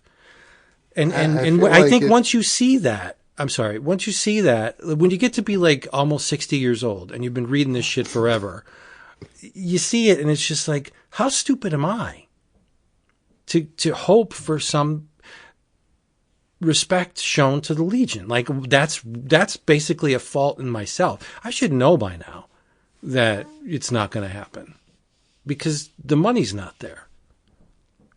No, Legion was a force to be reckoned with in the 60s and the 70s, right? Maybe a little into the 80s. I mean, they sold well enough to keep going, right? Into the 90s, but it was never the powerhouse it was in the 60s, right? And the 70s. I can't expect that history to repeat itself. People these days are not going to embrace a Legion book. It's just not going to happen. And that's another reason where my frustration comes from. Yeah, I mean, the old stuff is there. I should just go back and read that. Well, as a lifelong Hulk and Namor fan, I would implore you to just take it one day at a time. Comics Anonymous, but so I don't disagree with you, but I do think that again. So I'm a Hulk fan, right? And we live in a glorious age where I can get online or go to the store or get on the website and get all of the world's best Hulk comics and grab them. I've got most of them on my shelf because I love that character and I can read them now, but. There's a long time since, so Namor was, 1939 when he was created. There's been a long time since then to 2024, and there ain't been but a handful of great Namor stories. But they do come around every once in a while. And I think in mainstream comics today, at least mainstream superhero comics, some of the best work and some of the most dynamic work is being done with these characters that are not the Trinity, right? They are not the pillars of Marvel. What Steve Orlando is doing right now with the Scarlet Witch is amazing. It's really, really cool stuff. I agree. Yeah, and so there, what's going on with Birds of Prey over at DC? That is good stuff. That's really cool work that's being done.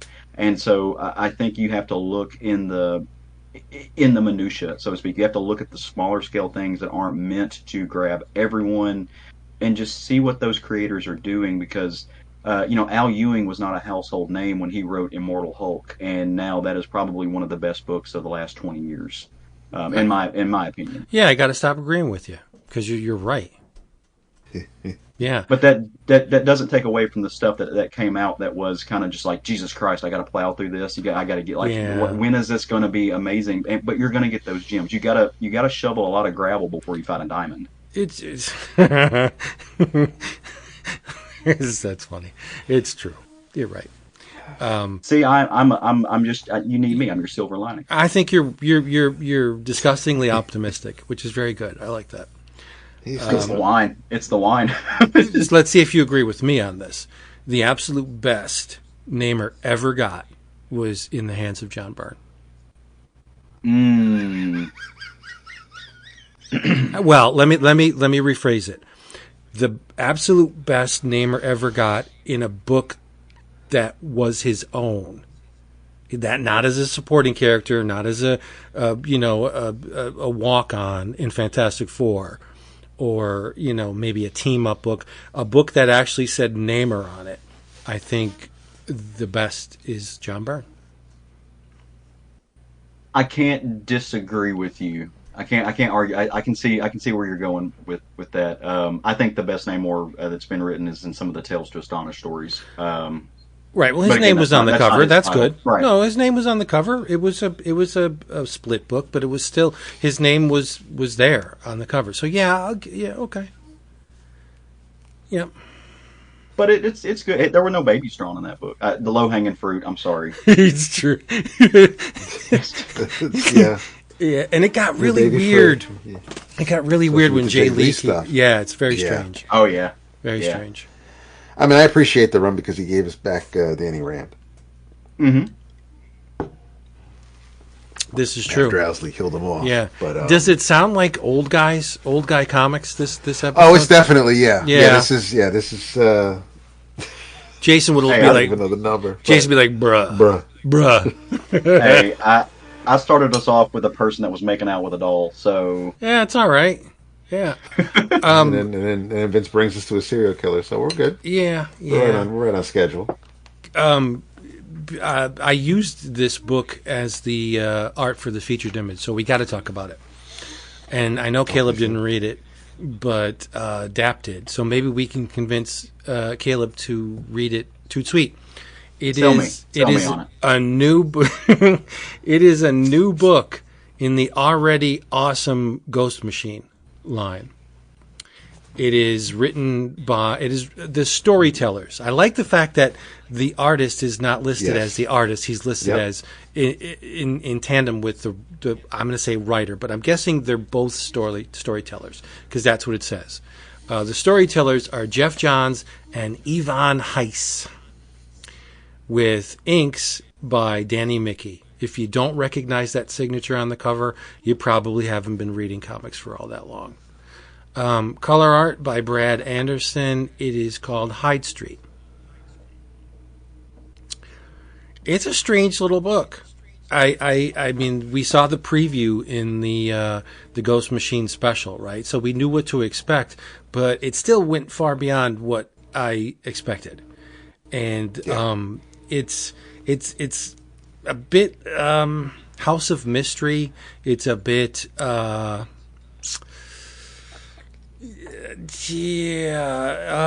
Zone.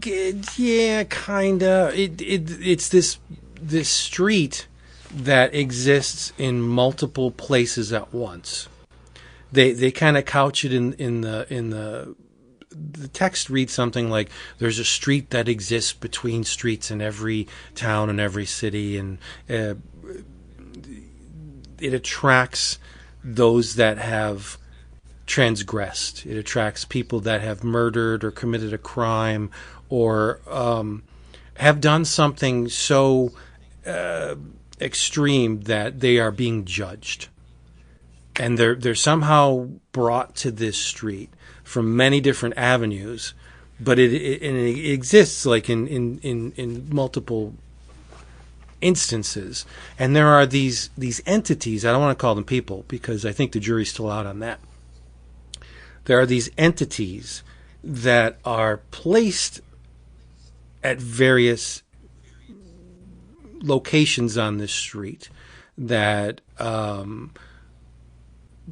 bring these people to their final judgment, whether it be with or without redemption. I mean, we've only seen two of them so far, and one of these entities is a young man, a boy named Pranky, and he's in a Cub Scout guise with his badges and stuff, and to the eye, he's a little kid, but he's not. He's something far more than that. And again, we've only gotten a small glimpse of what may be going on with this Pranky character. The story opens where he's doing the thing that Boy Scouts do, helping old ladies across the street. But it just turns out that this old lady that he's helping poisoned her young child and her husband. She killed them. So he brings her to the point of either asking for redemption to be forgiven, or just eschewing that in favor of accepting her fate. And she doesn't. He's like, oh, please don't ask for redemption, please. Because that means that he has to hand this woman off to another character. That's what I got out of it. That there are certain instances for each of these entities that have to be in place for them to enact their whatever they do. And the woman didn't want to be redeemed. She didn't repent, and so she was crushed by a friggin' steamroller. And there's another character named Mr. X-Ray, but his real name, or his name before he became this character, was Mr. Frederick Xavier Ray, and he wears X-ray specs. The whole thing with this character is that he was the owner of a mail order business, very much like Johnson Smith. Have you guys ever ordered anything from Johnson Smith Company? Back in the day, ads in the back of the comics. Yeah, have you ever? I want to say maybe the sea monkeys. Oh yeah, I ordered a shit ton. I may have ordered the brine shrimp. Yeah, I ordered a ton of stuff from Johnson Smith, and the your first order from Johnson Smith, you're all optimistic and you're all excited and you can't wait to get the package. And then when you open it and you see that the things that you bought were very far removed from the things that were advertised in their ads, just like it's portrayed in this comic. Like Mr. X-Ray sells stuff to kids, whether it be the sea monkeys or the brine shrimp that Dap was talking about, or the X-ray specs, or the cardboard submarine, or the giant pack of plastic soldiers that were flat. They weren't three-dimensional. They were actually flat and had bases on them, but they didn't tell you that in the ad.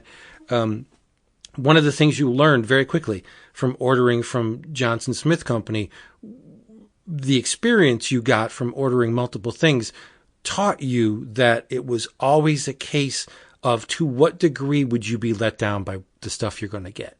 Like the expectations and the realization of what you got were two very different things. And when you ordered something, it was just like, well, I wonder how much this is going to suck. I hope not too much. I hope it only sucks a little. Like that was the thing with Johnson Smith. You knew what you were going to get was not what was advertised in the ad. They made these masks look amazing in their ads, but when you got them, they were horrible. They were slapdash painted. They were really thin latex. They didn't last all that long. Like they weren't designed to. The whole thing with Johnson Smith was it was a money making outfit. And that is part of this story. That's why this book really clicked with me, because Mr. X is selling these things to kids, and he has a graphic designer named Jim that works with him. That's like, I'm doing this ad, and this is not what we're selling. We're selling something that is totally different than what this image depicts. And Mr. X is like, I'll just do it. We're selling the dream. We're not selling the reality. And we learn that Mr. X has a lot of skeletons in his closet. He has a young daughter that he wants nothing to do with. The mother killed herself, and the daughter comes to him looking for a parental figure, and he just wants this. No, go away. I don't want anything to do with you. And something happens that transforms Mr. X from, or I should say, Frederick Xavier Ray, transforms him into this entity that ushers these human beings to their final disturbing reward. So I think it's a lot like House of Mystery in that we're going to get a bunch of different stories. Like there's going to be characters trailing through this book, issue by issue basis, where we get to learn stuff about them, and then they're summarily dispatched by whatever character. there seems to be there's a tote board. All of this Hyde Street stuff is being manipulated by somebody called the scorekeeper. And when Pranky dispatches the old woman, he gets a badge, and his numbers increase on the scoreboard. And then we're offered a glimpse of very names of different entities that are doing this, and there's more than two. So I don't know how long this series is going to run.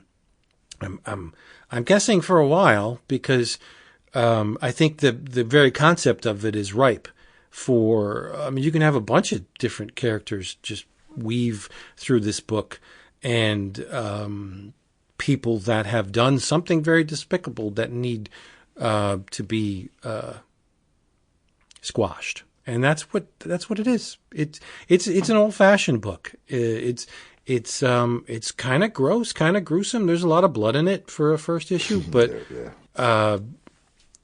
Yvonne is just a powerhouse on this thing. The art's absolutely incredible. It's stunning. I think the best page in the entire book is the one with the 1966 header that just shows Mr. X-Ray and Jim in the office, and it's littered with stuff, and like that page is really good. Shades of Jack Davis in some spots.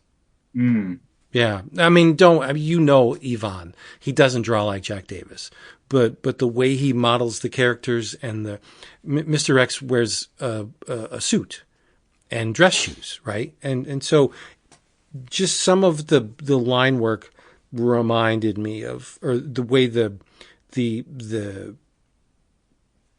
various things were rendered kind of looked a little like Jack Davis. But it's night and day between Jack Davis and Yvonne Heiss. But I got a Jack Davis vibe from part of it. I just thought this book was great. I get that. Yeah. I thought it was wonderful.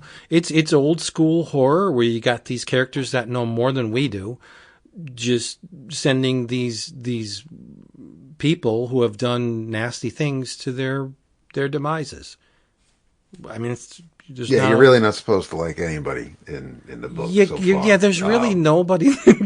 Yeah, I mean, nobody to root for. I like Pranky. I think Pranky's awesome, but he seems to revel in the fact that he just killed another person. I mean, he seems to be number one with a bullet on the leaderboard. Oh yeah, he's got most. He's got the most deliveries, and there is another. Even though we get a close up on the characters that I'm going to guess we're going to see, there are other characters also fulfilling their duties. So, but I mean, just looking at the scoreboard, I'd say we're going to get, if there's 2 stories an issue, we would easily get at least 8 issues. But considering the second issue is going to tell us about how Pranky ended up here, it doesn't look like we're going to get 2 new characters every issue, at least not for the first couple. And there's a spin-off already. Yeah, which was neat because because somebody's trying to escape from Fat Free, and that's when and Mr. X-Ray, of course, has to decline the offer. But I'm pretty sure that's where the Devourer one shot plays into, because that's all Fat Free too. But yeah, I mean, what I like about Ghost Machine is it looks as though, because even though we know that this is Geoff Johns and he wrote the first books and he's working with artists that he's worked with in the past, but with this fairly newish relaunch from half a year ago or so,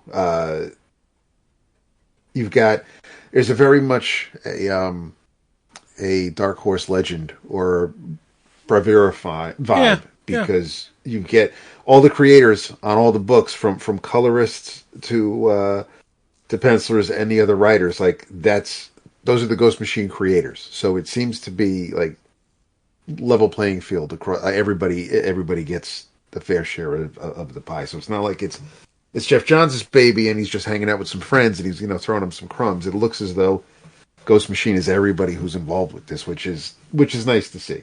And the thing that gets me is last year at New York Comic Con, we walked by the Ghost Machine booth and we're like, what is this? No, we're not. This year, Vince wants to be first in line. Oh yeah, see, isn't it weird how stuff changes? I thought the first tale had a nice little twist to it because I didn't see that coming with the old lady. I didn't see how her. It's not that I didn't see her fate coming. I didn't see the reason why she was about to meet her fate coming. I didn't know her story, and that was a neat little twist. I wasn't expecting it, so kudos to Geoff for that. Mr. X-Ray, when you first see him, visually and the way his attitude is towards Pranky, it's like, all right, so this might be the guy that is. I was thinking, oh, X-Ray, if he can see through things, like maybe he gets to he cuts to the quick of it, and there's no gray area here. He knows exactly what he's looking at, and I'm obviously way off. But then we get his story, and I'm like, he's a piece of shit too. Like I don't, and even his partner, who you're like, wow, like he's. But then you find out that my man was easily gullible. Poor Jim over here is like he was trying to do what was best for him and make that money and make a living for his family. But he ended up burning the candle at both ends, and that bit him in the ass, caught up with him, and old Freddie here, he had no problems making sure that he was trying to, of course he's trying to help him out, but it's all it's all for his benefit, of course, because there's that great line where he's just like, it was me who gave you that place to sleep, and when I started my business, I let you hit your wagon, and he says, bro, like you were embezzling too. So it's not like you weren't the guy who walked out with me, because it wasn't a Jerry Maguire moment. This was not you, and there was no solidarity here. This was just, you got caught. We both got let go. Yeah, that's how that mindset thinks. Like, yes, I've done things for you, so now you should be indebted to me and work for me forever. That's just the way it is. Yeah. I've heard that spiel out of many design firm owners. That's so gross. Yeah, but whatever. No, I think there's a lot of gas in this book. I think it can go for a long time. Yeah. I hope it does. We're all fans of anthologies. We're all fans of great art, and I am, and I like that it's not just oh, here's Cain and Abel just narrating a tale or introducing a tale and then disappearing for a bunch of pages. Like the people who live on Hyde Street are a part of the story. So I like that we're also going to, I'm going to imagine we're going to get backstories. It's almost like the people they meet whose fate are in the Hyde Street residents' hands. It's not really their story. They're just there to meet whatever fate they're supposed to meet, and then the Hyde Street characters are what, as opposed to any EC horror book where the main character is the character that particular story is focused on, and we don't know who the hell the Crypt Keeper is. This we're actually going to get. I like that we're going to know who these characters are, and it's not just like some run of the mill type of O. Henry, you get your comeuppance type story. I like the idea, but this isn't just a straight anthology horror book. There's more to it, and I appreciate that. And I think this, I mean, the issue just came out, so I'm not going to start ranking my favorite Ghost Machine books just yet with the four that that I'm currently reading, but. Yeah, I thought this was this was great. That's funny. Visually, it's amazing. The four, you're reading them all, right now you're reading them I all. am reading them all. Yeah. I'm reading them all. Yep. Because Got Geiger, Red it. Coat, yeah. I mean, I haven't gone back. I haven't read like the Junkyard Joe stuff. I didn't finish the first volume of Geiger when that came out. I just read the first couple of issues when it was originally launched. But no, I'm definitely enjoying this relaunch, and I'm really interested in Rockefellers once. Me too. Once that drops, but Looks yeah, good. Looks real good. It really does. And I mean, I was like I said last time, I was concerned. I thought that Geoff was going to have me stop reading Geiger. Oh, because of Barney. Because of Barney. I was like, he's not. He can't. He can't No, do he this. can't. So No, it's silly. That would just be dumb. You can't get rid of Barney. and you can't. And although the most recent issue of Rook Exodus was almost like a Who Shot JR kind of thing. I was like, wait, so this was all. I'm not going to give anything away, but I was just I was enjoying this. I was enjoying the issue because I thought we were going to get something new with the character. But no, not so much. But it was still a good tale. It was a good chapter as far as where the story's going. But yeah, and I haven't. I got to read the latest Red Coat. I haven't gotten to. When it looks as good as Jason Fabak, they could do whatever they want in the story. I know. Yeah, it could have been. Yeah, dude's unreal. He's on fire. Yes. Yeah, it's just incredible what he brings to that book. It's a totally believable, three-dimensional, realistic world, and it's insane how he pulls that off.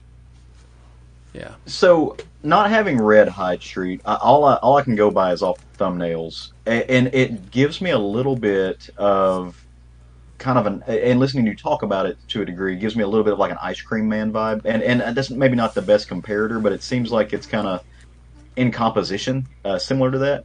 Would that be fair to say, or is that just a way we apples and oranges? I guess the bells and whistles are similar. Like with Ice Cream Man, you got this entity that enters into the picture, and the story kind of like Man Thing, right? Where you have this character around which these stories revolve. So yeah, I would say they're similar, but really, Hyde Street feels like if Cain and Abel participated in their stories more, like they did towards the end of the run, I think it would be a very close comparison. And if Abel wasn't nice, because there are no there's no nice people in this book. You just have I'm guessing they're supernatural. They would have to be, right?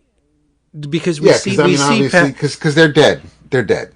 But we see Pranky's face, and that's not a little kid. That's a right. That's what I'm saying. So something is that's a succubus. But the succubus. I mean, I'm just dude. That's a forum for a totally different day. That's just like, no, that's just a child. That's just what they are and what they do. We can't fucking stand them. That's it. Yeah. But I'm wondering if maybe I'm sorry, Kayla. Because not everybody is in the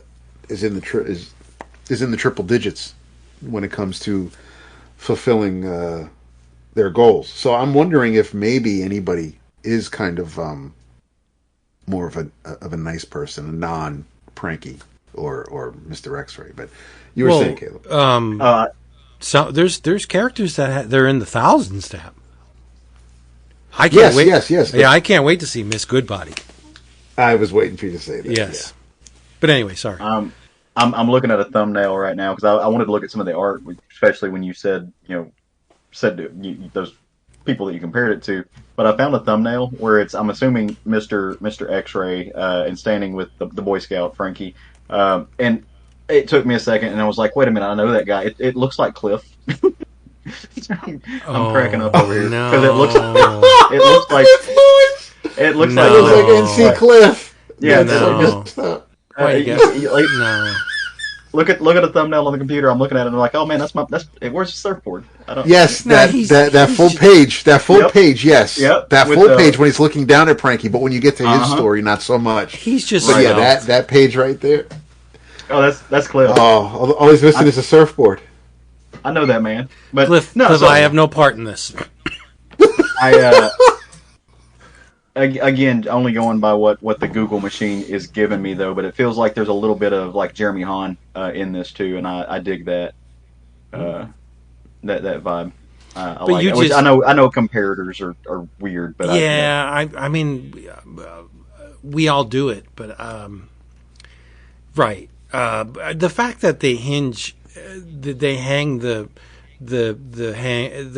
this story on Johnson Smith Company, like that really worked for me. But again, old guy who's read comics forever.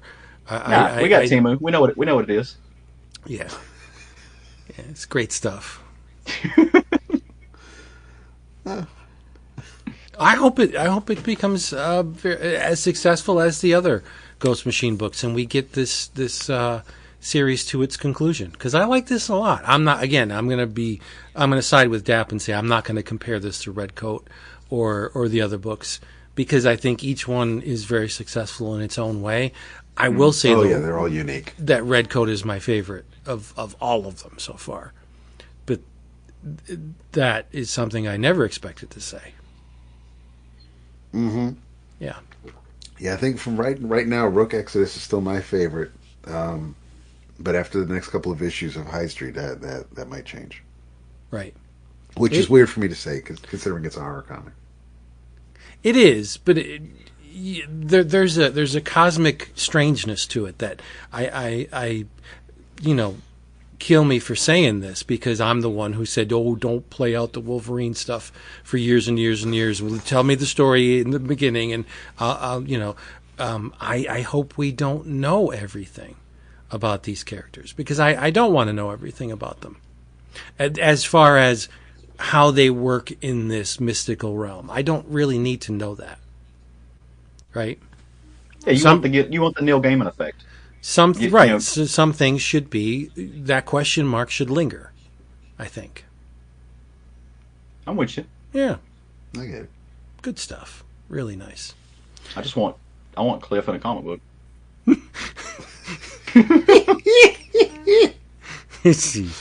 So Caleb, Yes, sir. I know you're loving the new Incredible Hulk, and I am too. So I want you to tell me why.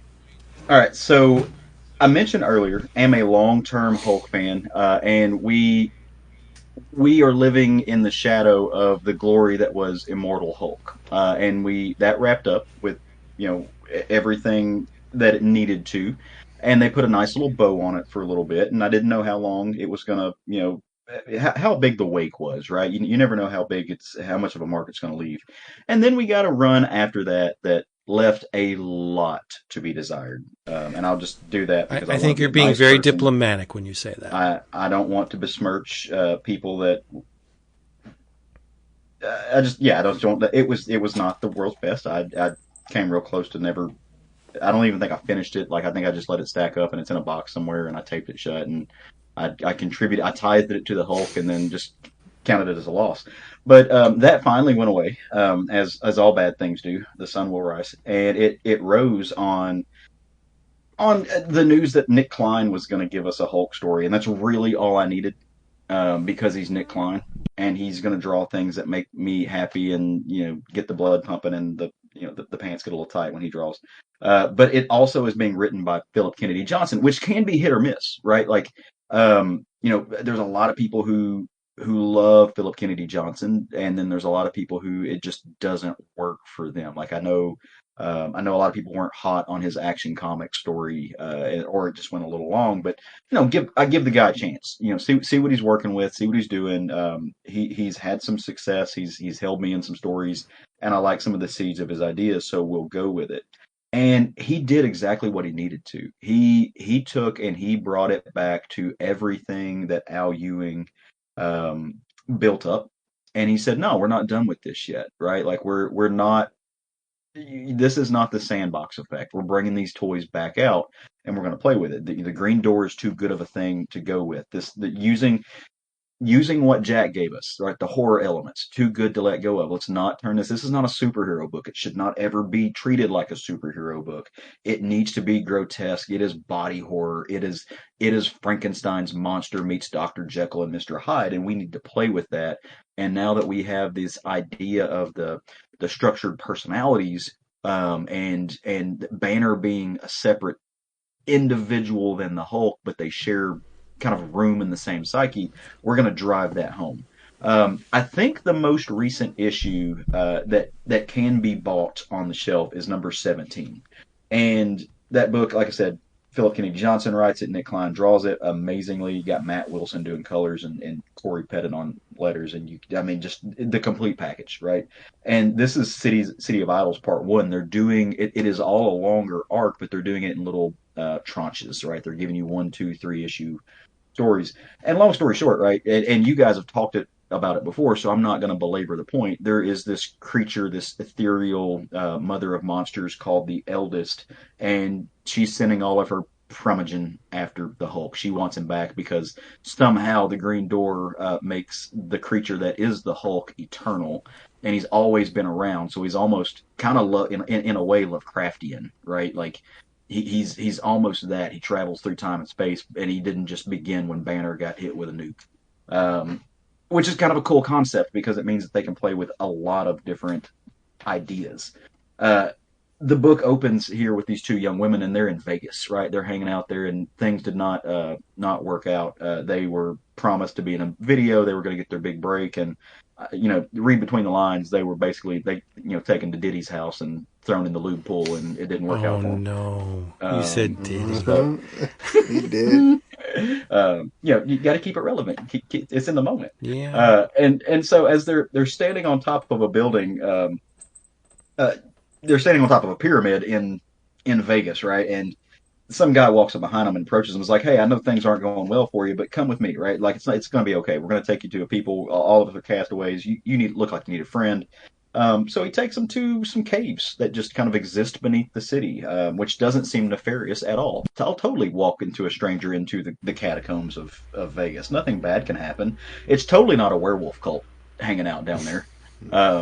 But actually, kind of womp womp womp it is, right? So there's a werewolf cult hanging out down there.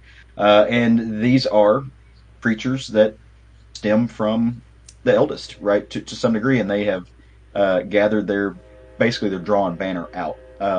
In the story, Banner has befriended this young girl. Young girl's body gets trapped in a small statue, like you do, like it happens, and Banner's trying to get her out. That's his friend, and so he's chased her across the land. And Banner is actually stuck in Hulk's head, and they're battling back and forth. That was the one element of the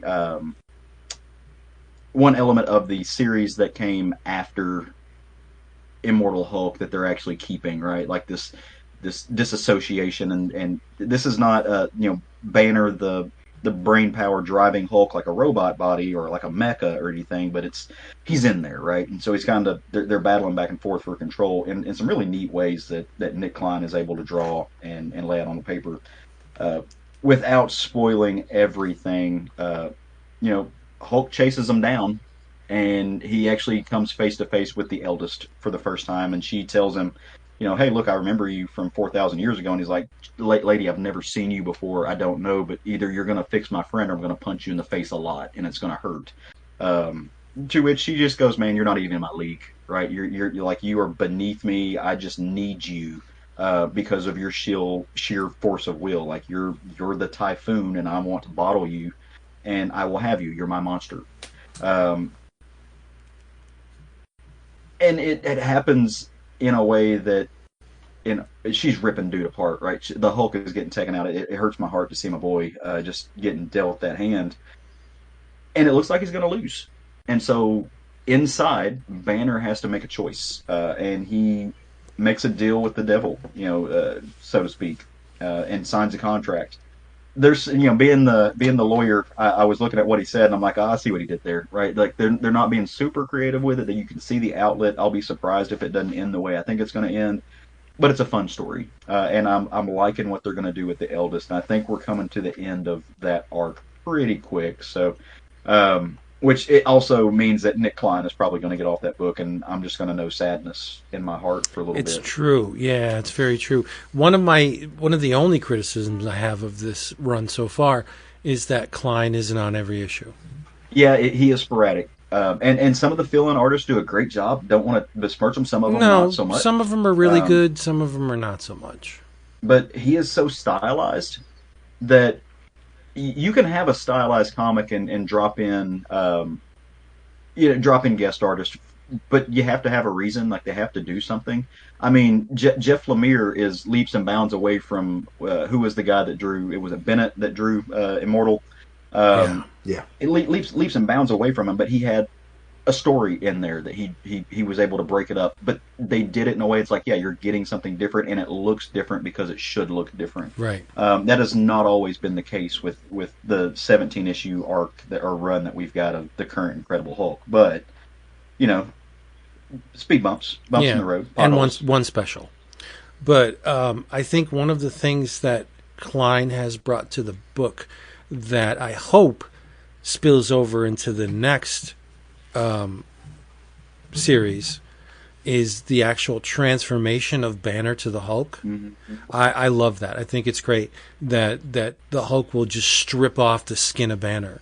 Like whatever animates the body of Banner has vacated the body, and the Hulk it's detritus. He doesn't need it, so he just rips it off as if he was covered in saran wrap, just shreds Banner's body. He sheds his skin. Like I think that's a really smart way to do it. It doesn't make a whole lot of sense. It doesn't need in to. terms of the physical world, but again, we're talking about a character that transforms Jekyll and Hyde style into this massive monster. So it shouldn't really. There are things we shouldn't know about it. But I love the fact that I don't need this Banner. I'm the Hulk, and just rips him off his body. Like, I love that. Conceptually, visually, I think it's just amazing. I hope that continues. I really do. I love his design because Hulk is just massive. He's just he's gigantic. Yeah, like, and you haven't always gotten. I mean, like the past series, they showed him being emaciated for a point, right? But it was just kind of Cronenbergian body horror, and again, the transformation in that was different as well, right? The whole I'm going to claw my way out of you is not the same thing they're doing here, but it's still really cool, and I dig the long hair. I dig the design. Period. He has a good eye for the aesthetics of monster stories, and his layout on the pages. He's not doing crazy layouts or anything. I mean, it's all square panels, but he plays with them. But he understands composition in a way that a little bit like Steve Ditko did, I think. I see, and of course some of that's just because I spent a lot of time looking at Ditko. But there's some of that there. He's not doing the 9-panel grid exactly, but he's still breaking it up in really neat ways. Yeah, Klein is an illustrator that can enhance a lackluster story. Mm-hmm. And I think that was a lot, not a lot. There were infrequent cases with this Hulk run where the story was just, but Klein was on the visuals, so it's like, holy shit, this is amazing. Look at this art; it's phenomenal, and he sucks you in to the confines of the page, and it's amazing. And some of the stories they're okay. But he elevates. He's one of those guys that can propel a fairly mundane, if fairly uninteresting story far beyond what it is. And I don't want to slight Philip Kennedy Johnson. Like, I think he's doing a good job on the book. It's Monster of the Week. Sure. Yeah, but that's fine when you have somebody at the controls like Nick Klein. Give me Monster of the Week. I have no complaints about that at all. It's a good example of the duality of comics, right? Like, you are playing with an artist and a writer, at least in this form, right? And they play off of each other. And we say it all the time, right? Good art can save a bad story. A good story can very rarely save a bad art, because so much of what you're doing, you have to be able to read the art. The art has a narrative language in comics, right? As a medium, the art has a narrative language, and if it is not done well, it doesn't matter who is doing it. I mean, unless you're Alan Moore, and then you can maybe save some bad art. But if you don't have a good artist who understands the language, who understands that visual conversation that you're having to fill in those gaps, then you just don't. It all falls to pieces. You're not going to get it. And it doesn't have to be complex, right? Like Tom Gold is a genius at this, and he uses stick figures.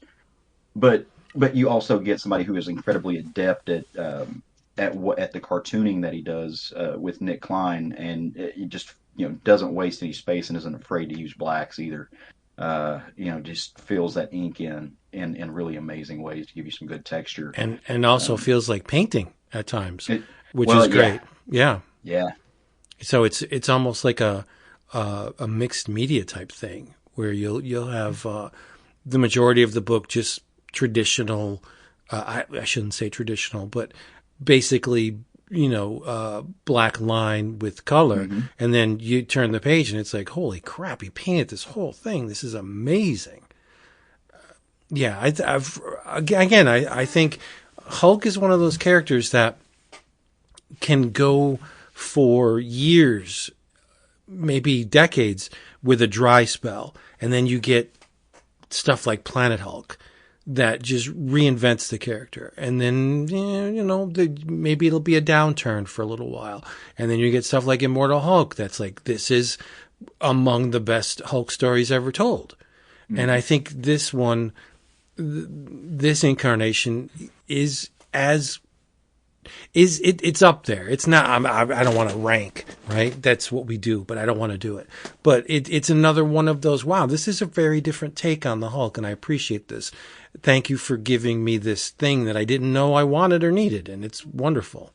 Especially after the last arc left a bad taste in our mouths. I mean, and I say that it's almost universal, man. I don't know of anybody, and those people are out there, I'm sure. And so if you are one of those people, feel free to swing in my DMs and tell me why you loved it, right? But almost no one liked the arc that preceded this. Now, do I think that this is going to get listed, in the annals of Hulk history the way that Immortal Hulk does? Probably not, right? Because to some degree it is derivative of what Al Ewing did, but in the best of ways. You can be derivative and stale, or you can be derivative and just really understand the spirit of something.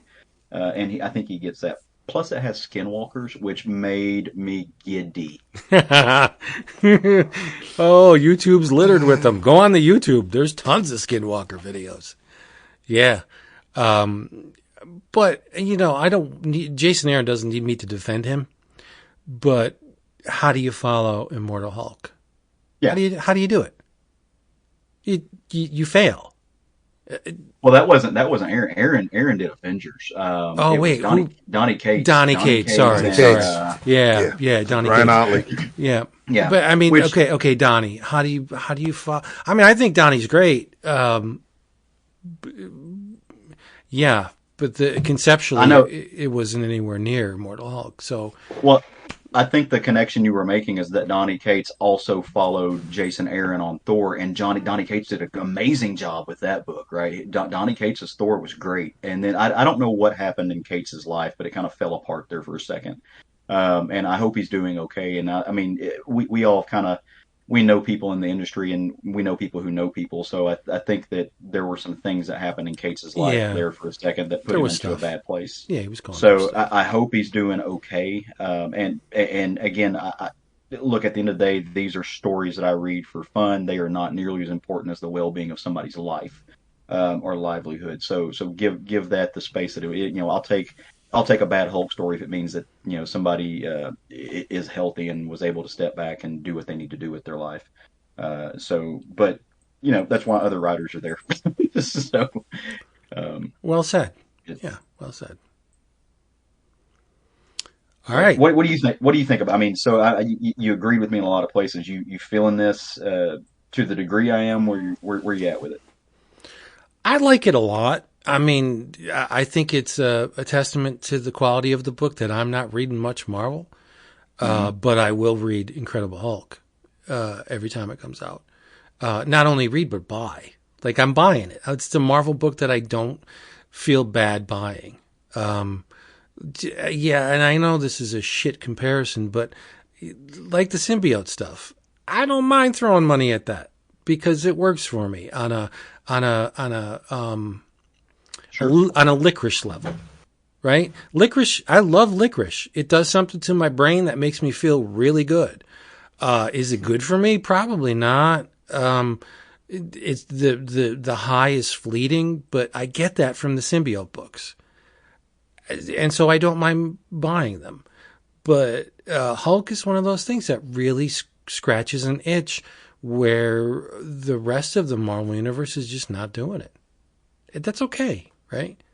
I'm much more willing to give Marvel the benefit of the doubt these days than DC. Mm-hmm. I think that's fairly obvious. But it's like the Steve Orlando 2099 stuff. Mm-hmm. I'll eat that stuff up 24/7 because it makes me feel good, and it triggers that area of my brain that remembers that the 2099 universe was fun. It was a really good time for me. They were great stories, so I will continue reading that stuff. There's not a whole lot, again, that nostalgia factor, right? There's not a whole lot of stuff going on at Marvel these days that makes me feel like that, but Hulk is one of them. I just love this book. It's great to look at. The stories are compelling, and so why not read it, right? Well, and back to what I was saying earlier about I need my books to have a conversation. One of the cool things that Al Ewing does in his books is he loops it to literary books. I mean, the Immortal Hulk in a lot of ways was, that it was poetry. It was long form. It looped in a lot of these canonical literary stories. Yeah. And I think this book is doing that as well. There's an intelligence to it. It's an underlying. It's not just a comic book story. It's looping in these kind of textures of the world. It's got some political things to say. It's not afraid to get a little grimy. It's not afraid to reflect the bad parts of our society back to us. And if you put that in a comic book, in a superhero comic book, it makes me feel okay about reading it to a degree because it is bringing something to my life. And by the way, if you just want capes and tights, there's nothing wrong with that, right? Sure. Live your life, read what you want to read. If it brings you joy, that's amazing. But for me, there's a lot of books that don't do that, and this book is something that is having. It brings the ephemera of the real world into the story and tells me to digest it, even if it tastes bad, because the world should taste bad, and I'm pretty cool with that. Right. Immortal Hulk for me was a very strange bird in that it gave me what I wanted from a superhero book, but I'll also maybe it's again a tip of the hat to Ewing where he tried to do something that Alan Moore often does, where he tried to expand the mythology by bringing in the tarot and other. Well, it's Dante, right? Like if you read, and we could go down a rabbit hole, and this could end up being one of those 6-hour episodes that should be saved for 1,000. But like he brought Paradise Lost into this, into the Hulk. He brought Dante into it. He brought everything that you could possibly want from all of these epic poems and the weird stuff that people like Moore and Gaiman pulled from as well. And he reminded us that you could do it. Right. That's far beyond what a lot of writers bring to these characters for whatever reason, whether you don't want to, dump stuff into an IP that you don't own, whatever, or maybe you didn't think of it or whatever the case, a lot of, and it's not wrong to do so, where a writer will get on the book and just write a really good Spider-Man run. Like, okay, that's fine, but on a Immortal Hulk, Ewing tried to do something that was, he ran the marathon and then he kept going. Yeah. And I think that's a great, and rare take on a superhero. And that's, and Greg Pak did the same thing with Planet Hulk. Like Planet Hulk came out of nowhere. And I was like, why didn't anyone think of this before? It's really not that deep of a concept. We have Hulk as a gladiator on another planet. Like it's simple, but it's like, well, why didn't anyone think of it before then? You know, Well, and it uses all the Hulk mechanics, right? It's a love sure, story. yeah, The Hulk has love that he can't keep, right? it's Jarella That's R all over Betty. again. Yeah, Yeah, right. Like, and all those mechanics are there, and it's easy to look back in hindsight and go like, dang, And you guys talked about this on the last episode about another book, and it's like, how did no one think about this 10 years before? But it takes that moment to just you got to be right place, right time with it. I think so. But Yeah, but I Peter would David definitely. I was just gonna say Peter David did the exact opposite of that. He had like 200 issues of some really good comics that did not, didn't need to dig that deep. Yeah, I And struggled so, with Pantheon Hulk for a while. yeah, I'm like, he's too handsome. But Gary Frank got me over the hump. So I read, he'll do that. yeah, I read Hulk forever, and it's just, I love it. I think it's an indicator of when comics are good. If Hulk is really good, chances are, you're in I don't want to say salad days, but when Hulk is good, it just seems like all comics are good. You know what I mean? That it brings you to a place where it just infuses you with optimism. Like, holy shit, Hulk is good again. Mm-hmm. And it's not something, as a Hulk fan, it's not something you could say with any kind of regularity. I mean, the Peter David run is really good, but there were parts of the Peter David run that were more challenging to the reader than others, right? So yeah, but it's one of those characters that I just can't seem to quit. I always will at least give Hulk a shot. And if you could go back and listen to our episodes, I don't think any of us was feeling Immortal Hulk when it started. No, you weren't, because I read you guys for filth when all of y'all hated #1. And I was number one, I still think is not a good issue. It has the problems. But I told you guys, like, they're crazy. This is amazing. And it took a little bit, but you went back and all read it in a trade. I think a couple of us teamed up on you and shamed you into reading it. Yeah, you did. You did. And it's like, okay, yeah, you're right. This is really good. But I think the first issue, I don't think it's a good first issue because there's not a glimpse of the stuff to come. That's fair. Yeah, that's fair. The glory that book, the level to which it ascended, there's not a hint of that in the first issue, and that's okay because Alan Moore's first Swamp Thing. No, that's really good. I shouldn't use that as an example, but yeah, find another book that started off slow. So yeah, I don't know, but anyway, hey. We glad that you're here with us. We're glad that you listened to this, but we want to let you know that there is a way to save on all this stuff. And it's very simple. You just fire up your internet browsing device and you go to cheapgraphicnovels.com.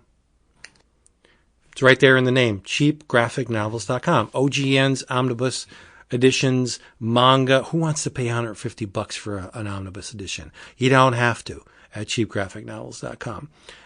Trade paperbacks, manga, all that stuff, drastically discounted. And there are sales on top of sales. There's a Nick and Dent sale. There's a fall sale going on where there's a ton of stuff, even more discounted than usual. Just go there. You'll thank me. cheapgraphicnovels.com. And here's another thing. Please, if you enjoyed this, leave us a review at wherever you heard this. It matters, unfortunately, that those nasty algorithms are important. And also check out our Patreon page, patreon.com/11 o'clock comics. There's just the Slack is the gathering place for all of the family. And it is just a wonderful little thing. It's like leaning over your fence, talking to your brother. Hey, did you read that? Did you see that? Did you watch that? Did you buy that? How's the wife doing? Stuff like that.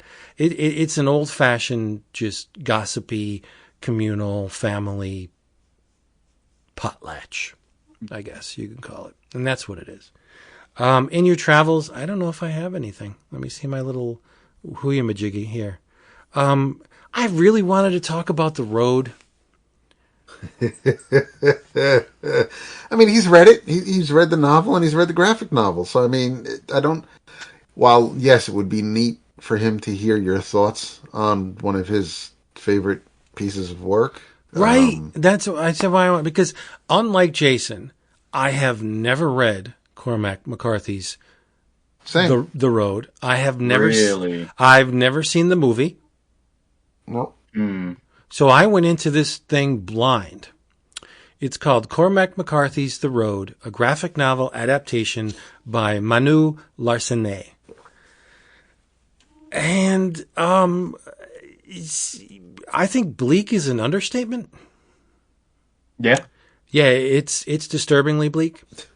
It's from Abrams Comic Arts, by the way. But I just want to talk about the ending. Is that okay, Dap, if I talk about the ending? Sure. Yeah, it's for me. Yeah. I don't know how faithful this is to the source material, so I feel like it is. It's very the visuals are very comprehensive and seem to mirror at least what I've heard about this book. So again, post-apocalyptic, sky is full of ash. Food is very scarce. To the point where the survivors have resorted to cannibalism.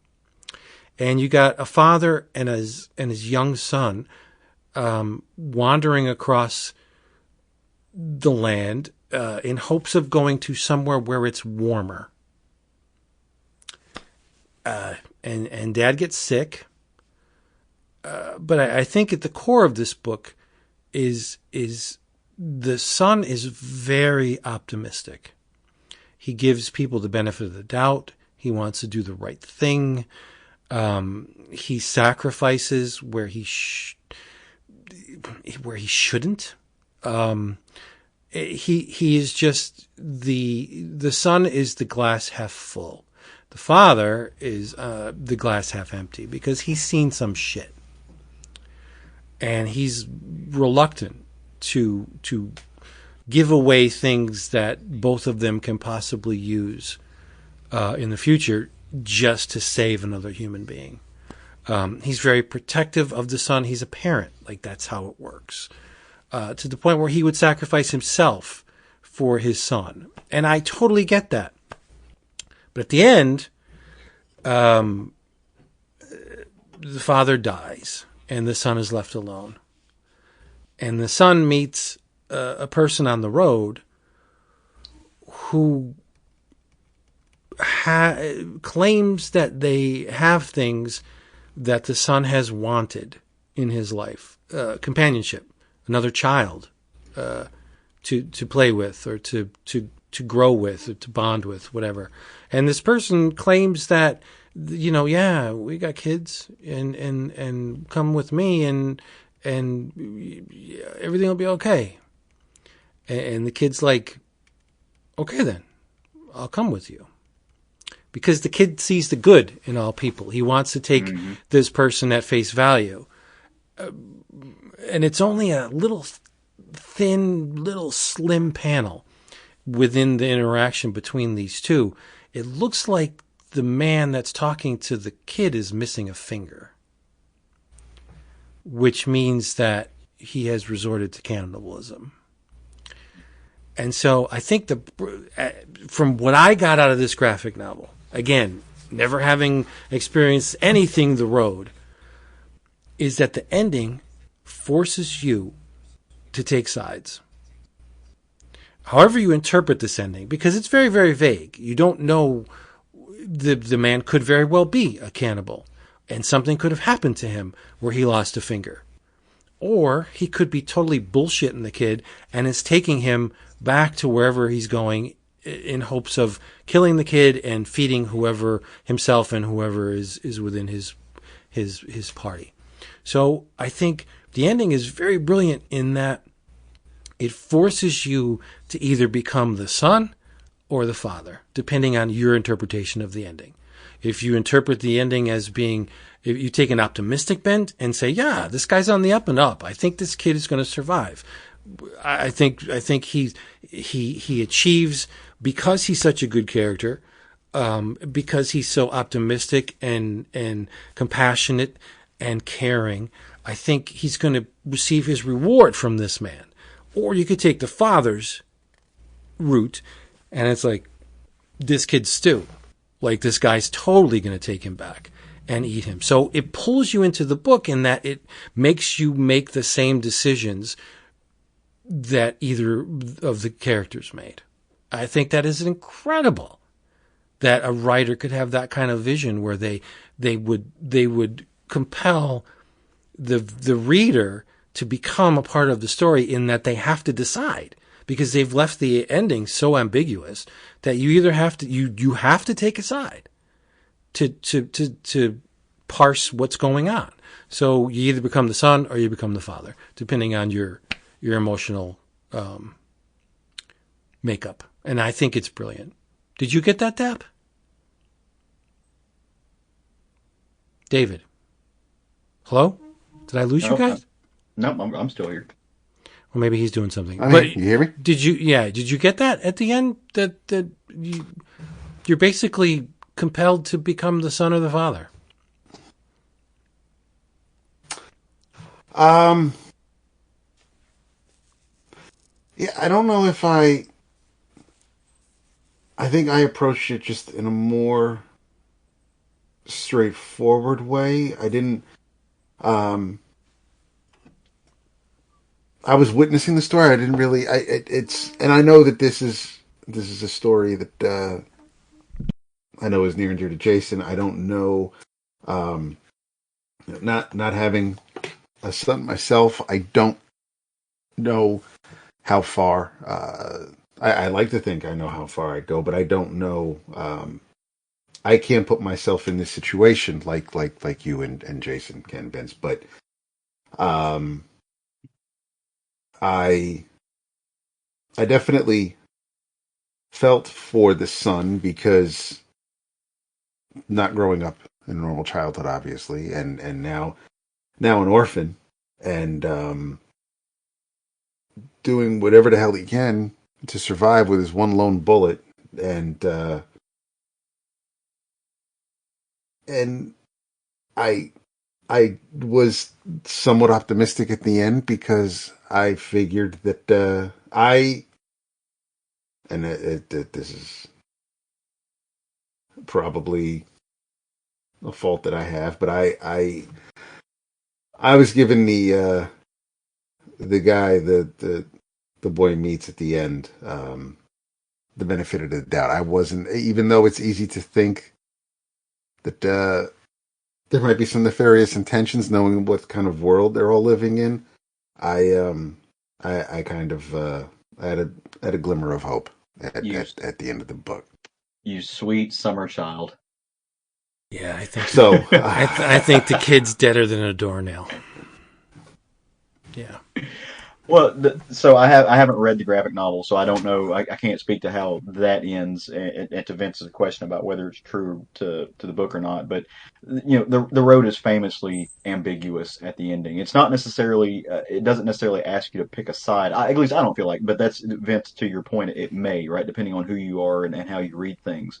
But it certainly is meant to leave you guessing, because you don't know. And I think the point, and having read having read a little bit of McCarthy, I actually prefer, I don't know if prefer is the right word. I don't think you can prefer a Cormac McCarthy book, but like Blood Meridian is my favorite McCarthy book. But the ongoing theme in all of his books are that desperate people in desperate situations will do desperate things, and that at the end of the day, innocence is a luxury of comfort, and you don't have it in those scenarios. And so that's why you don't know. You cannot trust. There is no foundation for the social norms that people that our society is dependent on, and so you don't know, right? And that's what makes it so scary. Yeah, I agree. But when someone leaves something intentionally open-ended like this, mm-hmm. your mind draws that line, right? Yeah. It's like, well, wait a minute, what happens next? Like, I went through hell with this kid and his father, and I look at the environment, and it is unforgiving. It's cold, it's bleak, there's no food, there's no sun. Like it is just literally hell on earth. Why would I expect the ending to break with the established quote norm unquote of this book, right? Nothing good happens in this book. The only good thing is the kid in his outlook on life. Like he's an innocent within this hellscape. Why should he survive? Right? What about this kid is deserving of continuing in this world? Nothing is from what we've seen, right? From what the author shows us. Nothing's copacetic with the kid. He's an outlier. Like he has this, it'll be okay. I'm cold. All right, I'm good. Well, we're fine. Let's just, and the father's like, wait, don't go over there. You can't do that because there could be somebody like the father's the realist in this situation. And he dies. So all of the protection that the kid had is gone. So you're a young man, a little boy in this nightmare scenario. Why would you be expected to continue? You have no defenses. You have one bullet. You have no food. You're very willing to take people at their word. I think the kid's dead. I think the kid, he does. See, there's no way he survives. There's absolutely no way. I don't, and the reason why I don't think he's dead is because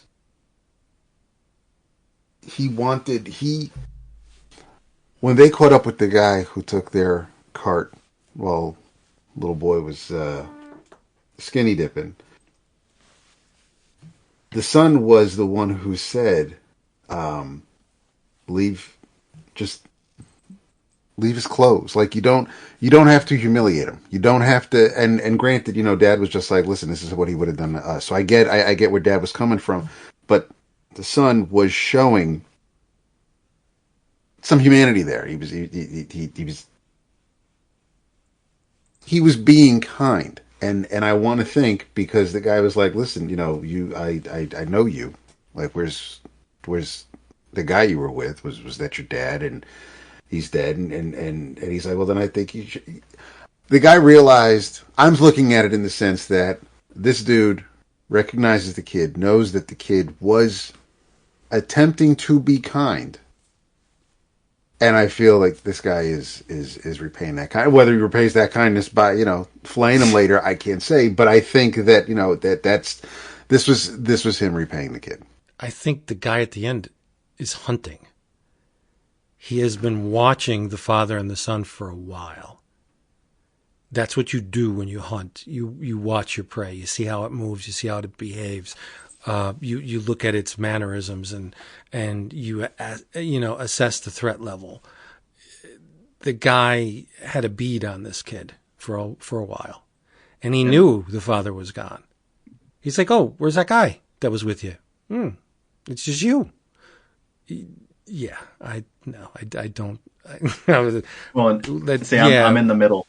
I'm in the middle because I think that the beauty of Cormac McCarthy is that all of the above can be true. It's good. I like the fact that it's open ended because you can have these kind of discussions. It's not like he did. Like this is great, and I think it reveals more about the reader than it does about the characters within. That's the hallmark of really great art. That it goes beyond the page. Night of the Living Dead, bunch of zombies going around just eating people. No, it's way more than that. With the fact that Dwayne Jones, a black man, survives that nightmare only to be killed by a pack of white men. Like that goes way beyond the simple horror genre. It says more, and I think that's what this is. There's more here that the concept doesn't. It resonates far beyond that last page. I think it's a great book. Again, I've this is the first time that I've ever encountered this Manu Larcenet's art. Holy crap, is it beautiful! This is just stunning. Yeah, it's there's so much texture and detail and finesse and just very disturbing things. There's a baby on a spit. So I mean, yeah. Yeah, it's not a pleasant environment. It's something. So yeah, Cormac McCarthy's The Road. If it is not the flipping through it again, if it is not the same, if the person who lifted the cart is not this person at the end, then it's entirely possible that he was hunting. But you don't know. I was gonna say you don't know what he was hunting for, but yeah, it is extremely well done. I really like the ambiguity of it, because at least, even though it's you've got over you've got like close to what almost you've got over 150 pages of just bleak and depressing shit that it's very bleak. I guess I was looking for that one light ash laden glimmer of light. Yeah, it's really nasty. Yep.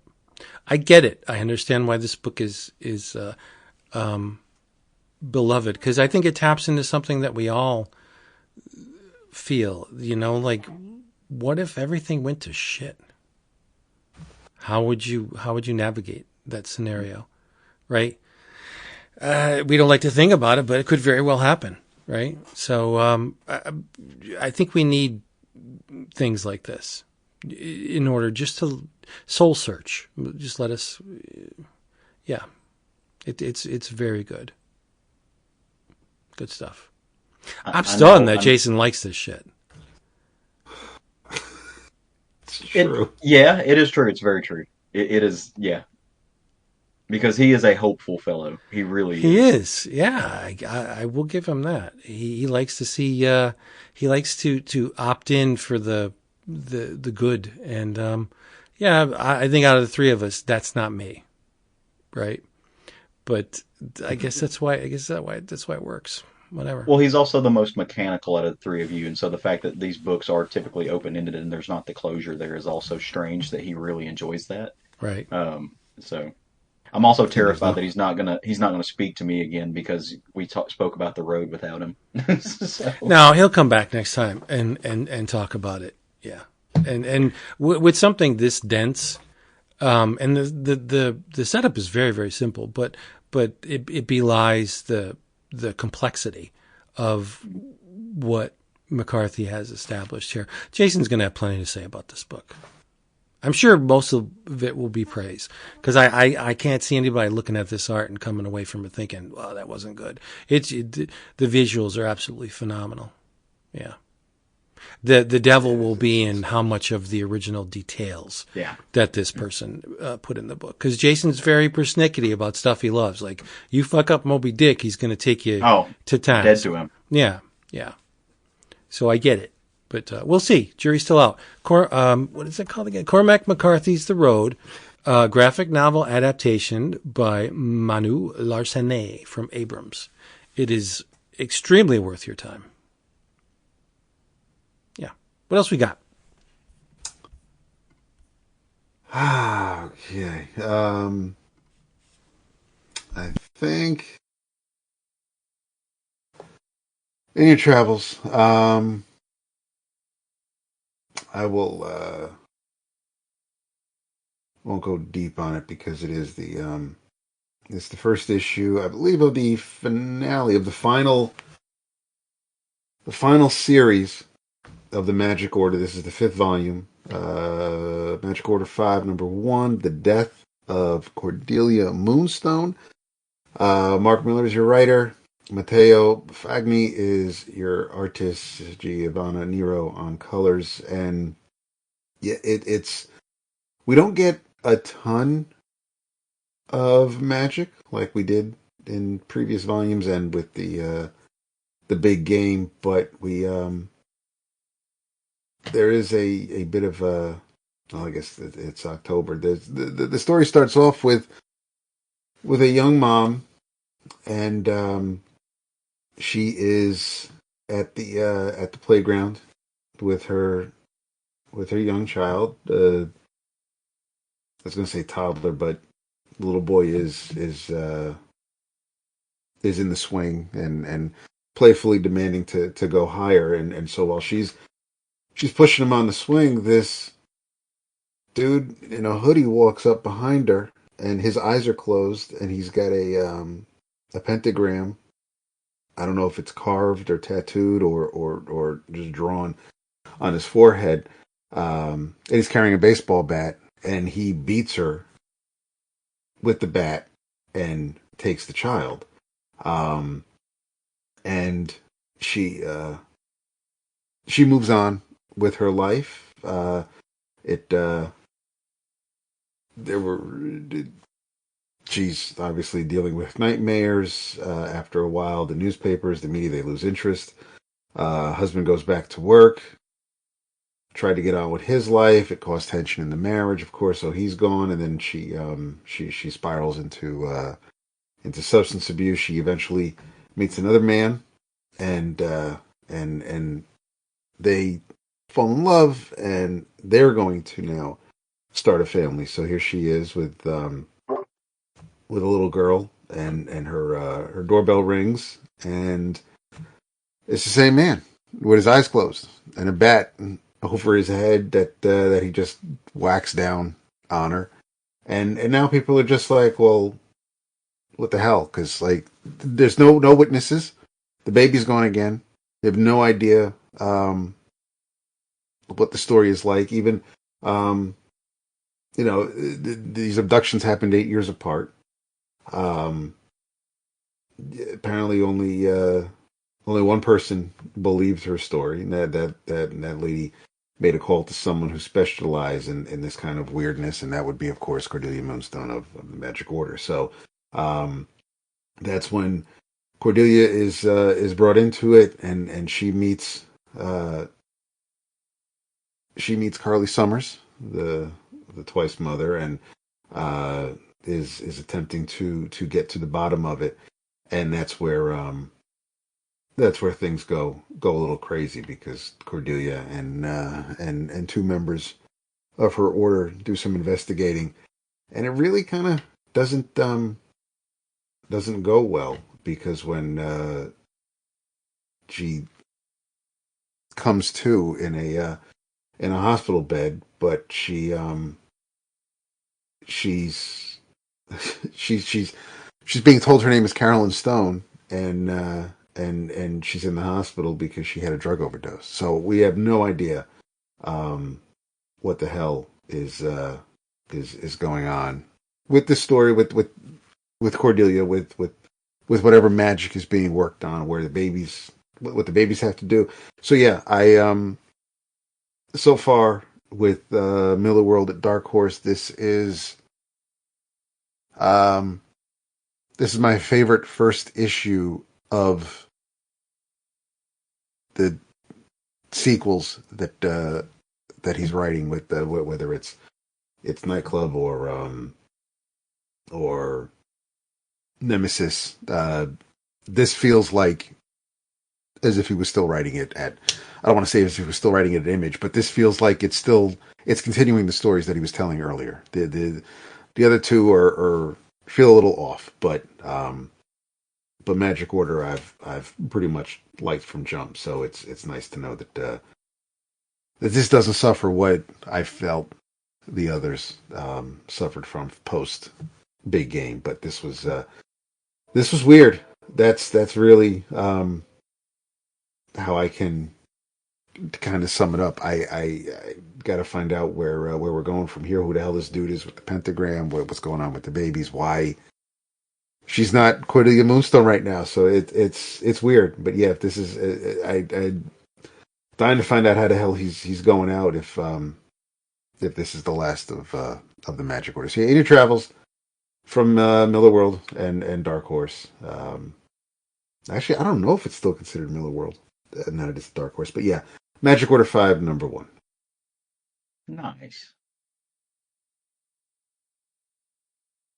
Very cool.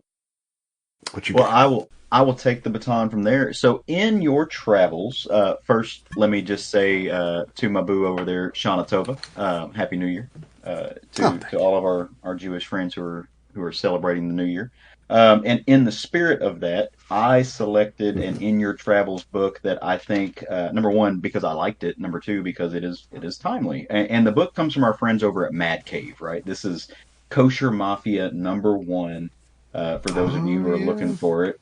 Fun little book written by somebody who's become a good friend of mine, David Hazan.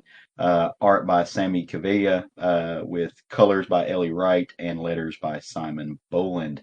The book is a fun story, right? Like as you might expect from the title, it is about the Jewish crime family, and the book actually takes place. It's early 1900s, so it takes place in 1936, and if you know what was going on in the world at that time, you can probably expect where this is going and what this is leading up to, and some of the troubles that stem out of it. But it's rooted in Cleveland Heights, so it's an Ohio story. So we are hearing about the Jewish crime family in Ohio, in the states. And the book really focuses around this character of Howard Berkowitz, and he is a bookkeeper um, for the Kosher Mafia, and he has done everything that he was supposed to do, as far as running the books and hiding the numbers and all of that. But rumors about what is happening in Germany is starting to reach out, right? They're spreading. People are no longer hearing from the folks back in the old country. There are letters that are getting through talking about the rise of uh, you know things I'm not going to say because I don't want to get the algorithms to tamp down because we say a word that the algorithms will absolutely pick up on, and I want this spread out to as many people as possible. But Howard goes to the powers that be in the mafia, in his crime family, and he tries to convince them, hey, you guys are some of the only folks with the level of clout and power and connections to really do something about this from where we're at right now. Like you've got to take a stand. Like something terrible is happening, and we can see it coming. Why aren't you doing anything? And of course they don't know, right? They're just saying, oh, we this is what do you want us to do? We're this you're overreacting. And at the end of it, he kind of busts in on a meeting that he was not supposed to bust in on. And there's another individual there whose name is Mr. Gold, and he's effectively, he does their wet work, so to speak. And he's not a great fellow. And so he's a man who is relatively polite. He's fairly kempt, but he also keeps a nice shiny 40 caliber close by at all times. And the powers that be are fairly insulted by Mr. Berkowitz busting in on their meeting and telling them what they should and shouldn't do, and begging them to take some type of stand. And they just say, "Hey, look, it's time for you to retire. We're gonna give you a nice pension for your family and stuff like that. But you're out. And if you know these kind of organizations, there is no out. Blood in, blood out. Like there's no pension plan. And so they send Mr. Gold to his house to kind of take care of business. Except Mr. Gold, being the nice young svelte Jewish hitman that he is like, hey, you know what? There's also people that I can't get in touch with. Something is happening, and I think you're right, and we should probably do something about this. And so they become a duo of unlikely partners in this, and he does not fulfill the hit that he was supposed to, which you can only assume is going to lead to some type of conflict down the line. And they effectively decide, hey, let's go figure out where we go from here, what we're going to do, what steps we're going to take. And of course, Berkowitz is like, okay, well, we need to call these people and they can move this money around and they can talk to this person and that person. And he's like, or there's a diplomat that just landed and we can go kidnap that guy. And so we're going to see where this goes. But it's a really fun story. It is it's almost like a buddy crime story, stuff, a buddy cop story, to see where this goes. But it's a different take on an organized crime story. I mean, for folks like us who love the work that we get in crime stories, obviously thinking about Brubaker and Phillips and stuff like that. This is a fun kind of moment within crime stories that we're going to see that plays into history and um, gives us a taste of for those of us who didn't grow up in this culture, who didn't grow up in any kind of culture with organized crime or anything like that. I think Dap just died.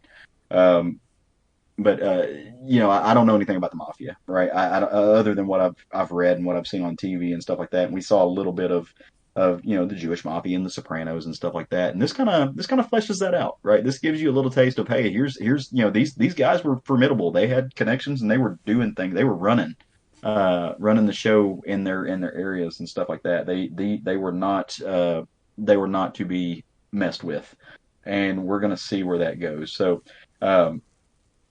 Like I said, I'm slightly biased because I am friends with David Hazan, and he is a good fellow, and he has been on the podcast, and I'm also on a few times. If you want to check that out, you can go search the archives in Comic Book Bears and hear some of our conversations with David about not only this book, but about a couple of the other books that he's worked on, which have been really really great. He's a name that I think we're going to see a lot more of. So. In your travels, check out Kosher Mafia. Nice. Very good. Hey, everybody, thank you for being here with us one more time. We want to thank our buddy Caleb for joining us. Caleb, you mentioned it a little bit at the end, but tell everybody where they can find you on the internets. What are you part of? What do you do? So I do a little bit of everything. If you're looking for me, just look for Council of Caleb. You can find me on Instagram. Look for me on Facebook. I'm there. But if you're looking for the other podcast, right? I'm on a podcast with some really good friends of mine, people that I actually met through this community. Would not know them if it had not been for EOC. And so Bill Zanowitz, Steve Morey, Brian Pittard, they have been doing the Comic Book Bear show for a lot longer than I've been a part of it. But they were kind enough to let me step in and start appropriating some bear culture. Even though I'm not a hairy heavy homo, I just fit one of those categories. I'm neither hairy nor heavy, but I'm really fucking gay. So they let me come and talk about comics with them.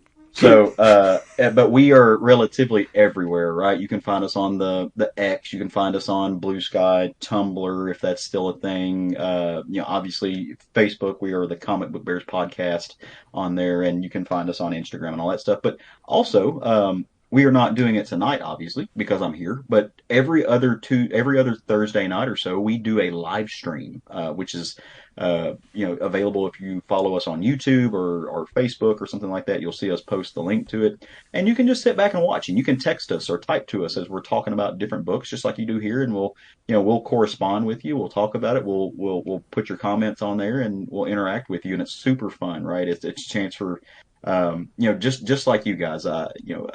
I found you guys in a place or I found 11 O'Clock Comics, I should say, in a place where I didn't have many friends who were comic books. I'm stuck in Arkansas. I was stuck in South Arkansas at the time, relatively sparse, not a lot of folks there. And so I was like, hey, I want to talk to people who are interested in the same things that I am. So I found you guys, and I've met some of my best friends through this podcast, and I've started a podcast. I'm part of a podcast, and on the Slack all the time. So come to all of those places, man. Dive in. It's fun. You're going to meet some amazing people. You get an opportunity. You get all the opportunities that you want. If it wasn't for this show, I would not be friends with half of the people that I speak to every day, and also wouldn't get the name drop. I'm friends with all of these people who make the books that I love now just because of this. And it's obviously don't do it just because of that, but the relationships and the connections that we can build through the love of this medium is pretty freaking cool. So check it out. You're such a good person. He really is. When I grow up, I want to be you. Nah, don't. You gotta go to law school to do that. And that's just, you can do better things with your time. Can I not comic related, but can I give a plug for something else? Of course. So one of the things that I do when I'm not chatting about comics or dealing with the state of the law and being an attorney and stuff is I volunteer pretty heavily with a group here in Central Arkansas called The Van. They're a nonprofit, and we basically collect clothes that people don't need anymore and camping gear that people don't need anymore, and I stuff it into a van. I go drive around and I pass it out to people who live outside, folks that are kind of experiencing homelessness, who don't have some of the things that we take for granted oftentimes, and that are at risk of a lot of serious health concerns for the elements for a variety of reasons and a number of things. We don't have any rules. We don't charge. We don't ask for an ID. We just say, hey, you need some pants? We got pants. We'll give it to you. You need a blanket? Here you go. Go for it. And we take it to them. So if you can go to our website, itsthevan.org, to see more about what we do. But for those of you, because I know you guys have a large reach, look in your area. Like, look around your cities and towns and find the people who are doing work there, and see, just the little acts of kindness really do make the world go round. See what you can give, even if it's a pair of socks to somebody, right? It's Socktober. So look for your homelessness resource providers. Send them a pack of socks or something like that, or see where you get in, where you can fit in, and help out your fellow man, because at some point we all need a little help, and that's kind of what I love to do. So check out the van if that's something that sounds up your alley, and then see what's going on in your area, and find your way to help somebody. Like I said, good man. Such a good person. All right, everybody, thank you for being here with us one more time. Hope you come back next time. Do as Caleb said. Buy some comics, read some comics, get online, talk about them. Chances are really good that we'll be talking about them next time as well. So you can join in on the fun, as if you haven't already. In the meantime, say goodnight. Oh. What we got? They're coming to get you, Barbara. They're coming to get you, Barbara. Spoopy season is upon us. Yes, it is. David. Good night. I need new clips, David. You do. I really do. It won't let me put any more in, though. We got to get some Halloween. Intro. Yeah, Halloween clips cleared. I guess maybe if David. maybe if I take some out, it'll let me put new ones in. Well, maybe. Maybe. We'll see. This the hokey pokey. The hokey pokey would be great. Aw. Yeah, we're out of here. Tell them you love them. Love them. I do love them. I really do. And love you guys. Probably the most genuine love you we've had in a long time. For sure. Yeah. So When Jason does it, it's like, I love you. But when you say it, I actually feel it. See, here's the thing, though. I do love, I love you, I love them. That doesn't mean I like everybody, but I do love you. See, now you're in Jason territory. When you gotta, no. He loves you, we love you, I love you. We'll see you later. Bye. He, she, it loves you. That's it for that one.